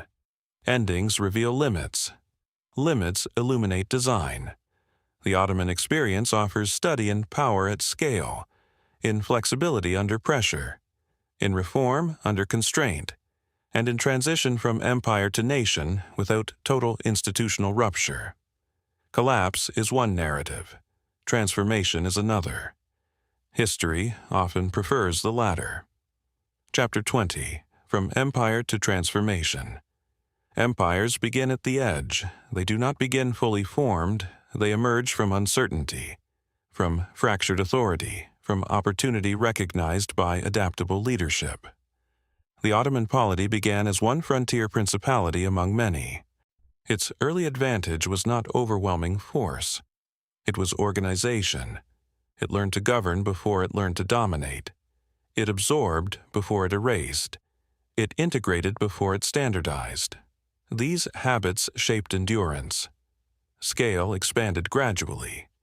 Gradual expansion allowed institutional learning. Learning refined structure. Structure sustained territory. Territory increased complexity. Complexity required coordination. Coordination required record. Record required bureaucracy. Bureaucracy preserved memory. Memory sustained continuity across generations. This pattern repeated. When confronted by defeat, the empire reorganized. When confronted by diversity, it layered governance. When confronted by fiscal strain, it reformed procedure. Adaptation defined its middle centuries. Yet scale introduces paradox. The larger a system grows, the more delicate its balance becomes. Balance depends on communication. Communication depends on speed. Speed accelerates expectation. When global transformation intensified, expectation outran adjustment. Industrial modernity compressed time. Nationalism compressed identity. Global finance compressed sovereignty. The Ottoman system had evolved within slower cycles. Its flexibility thrived in gradual change. Acceleration tested that flexibility. The empire's story, therefore, is not solely one of rise and fall. It is study in management of power across distance, in negotiation between center and periphery, in coexistence without uniformity, in reform without complete rupture. Its endurance reminds us that governance is process, not static achievement. Its transformation reminds us that no structure remains immune to context. History does not reward strength alone, it rewards calibration. Calibration across centuries requires unusual discipline. The Ottomans possessed that discipline longer than most, and that endurance deserves reflection beyond narrative of decline. If there is a final lesson in this history, it lies in scale. Scale magnifies strength. Scale magnifies weakness. To govern small territory requires authority. To govern continents requires system. Systems require balance. Balance requires constant adjustment. The Ottoman Empire mastered adjustment for centuries. It organized difference without immediate erasure. It permitted layered identity under overarching structure. It linked agriculture to city, city to port, port to diplomacy. It survived defeat without immediate collapse. It reformed without abandoning memory. Yet no system escapes context. When pace of change accelerates beyond institutional rhythm, tension accumulates. When global transformation compresses time, adaptation must quicken. The Ottoman state attempted reform. It modernized army. It codified law. It revised administration. It expanded education. But acceleration narrowed margin. And when margin narrows, error multiplies. The empire's end was not singular catastrophe. It was culmination of accumulated strain. War revealed limits already present. Diplomacy could delay. Reform could adjust. But environment had shifted irreversibly, and so transformation followed. What remains is not only boundary on map, it is example. Example of how power can be organized across diversity. Example of how institutions preserve memory. Example of how adaptation extends life.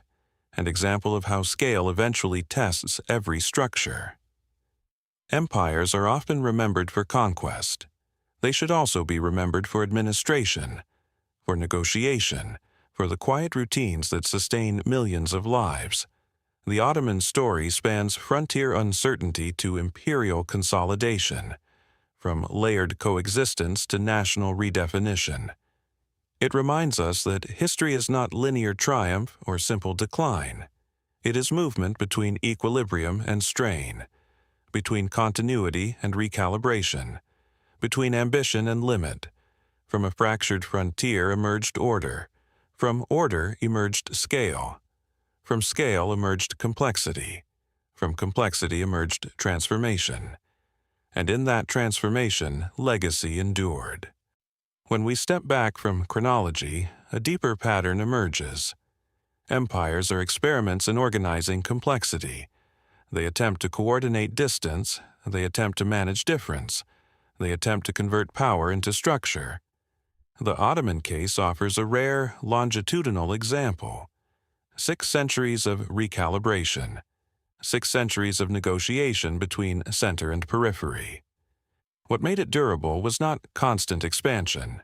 It was structural elasticity. Elasticity allows contraction without disintegration.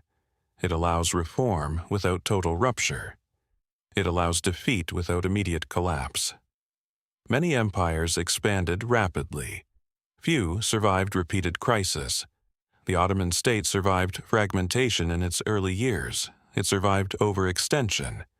It survived military defeat. It survived fiscal strain. It survived ideological transformation. Each survival reinforced institutional memory. Institutional memory reduces shock. Shock absorbed gradually becomes adaptation. Yet elasticity has limits. When environment accelerates beyond structural rhythm, elasticity thins. Industrialization compressed time. Nationalism simplified identity. Global finance externalized sovereignty. Under these pressures, layered governance became harder to sustain. The very complexity that enabled endurance required slower tempo. Acceleration removed that tempo. This tension between complexity and speed defines late empire. Not incompetence, not inevitability, but mismatch between institutional rhythm and global velocity. Understanding this mismatch reframes decline. Decline is rarely moral failure. It is often structural friction. Friction between inherited system and emerging environment. The Ottoman Empire thus becomes case study. Not of collapse alone, but of governance at scale under changing conditions. Its lessons extend beyond geography. They speak to any large political system balancing diversity, reform, and external pressure. And they remind us that endurance depends not only on strength but on timing. If we reduce this history to a single image, it is not a battlefield. It is a system stretched across mountains, deserts, ports, and plains. A system built not on uniformity but on coordination. Coordination between language and law, between city and countryside, between belief and administration, between ambition and restraint. The Ottoman achievement was not permanence. No empire achieves permanence. Its achievement was duration. Duration measured not in decades but in centuries. Duration through recalibration, through incremental reform, through layered governance that absorbed shock. In its rise, we observe opportunity harnessed by flexibility. In its maturity, we observe complexity organized through structure. In its strain, we observe the cost of scale, and in its transformation, we observe adaptation reshaped under new velocity. Power expands easily. Sustaining power is more demanding. Sustaining power across diversity is rarer still. The Ottoman state demonstrated that diversity need not imply fragmentation. It demonstrated that religious plurality could coexist within imperial frame. It demonstrated that administration, when recorded and disciplined, can outlast individual rulers. But it also demonstrated that no structure escapes acceleration. When tempo of the world increases, institutions must either quicken or narrow. The empire narrowed, it reorganized, it transformed into a new political form. In that transformation, something ended, and something persisted. Boundaries shifted. Titles disappeared. Yet institutional habits endured. Urban memory endured. Legal concepts endured. Historical consciousness endured. Thus, the Ottoman story does not conclude with disappearance. It concludes with transmission. Transmission of experience across centuries. Transmission of lessons about scale and governance. Transmission of caution regarding rigidity. And transmission of insight into how systems endure. From frontier uncertainty to imperial complexity. From complexity to recalibration. From recalibration to transformation. This arc is neither tragedy nor triumph alone. It is structure moving through time. And within that movement lies the deeper meaning of empire,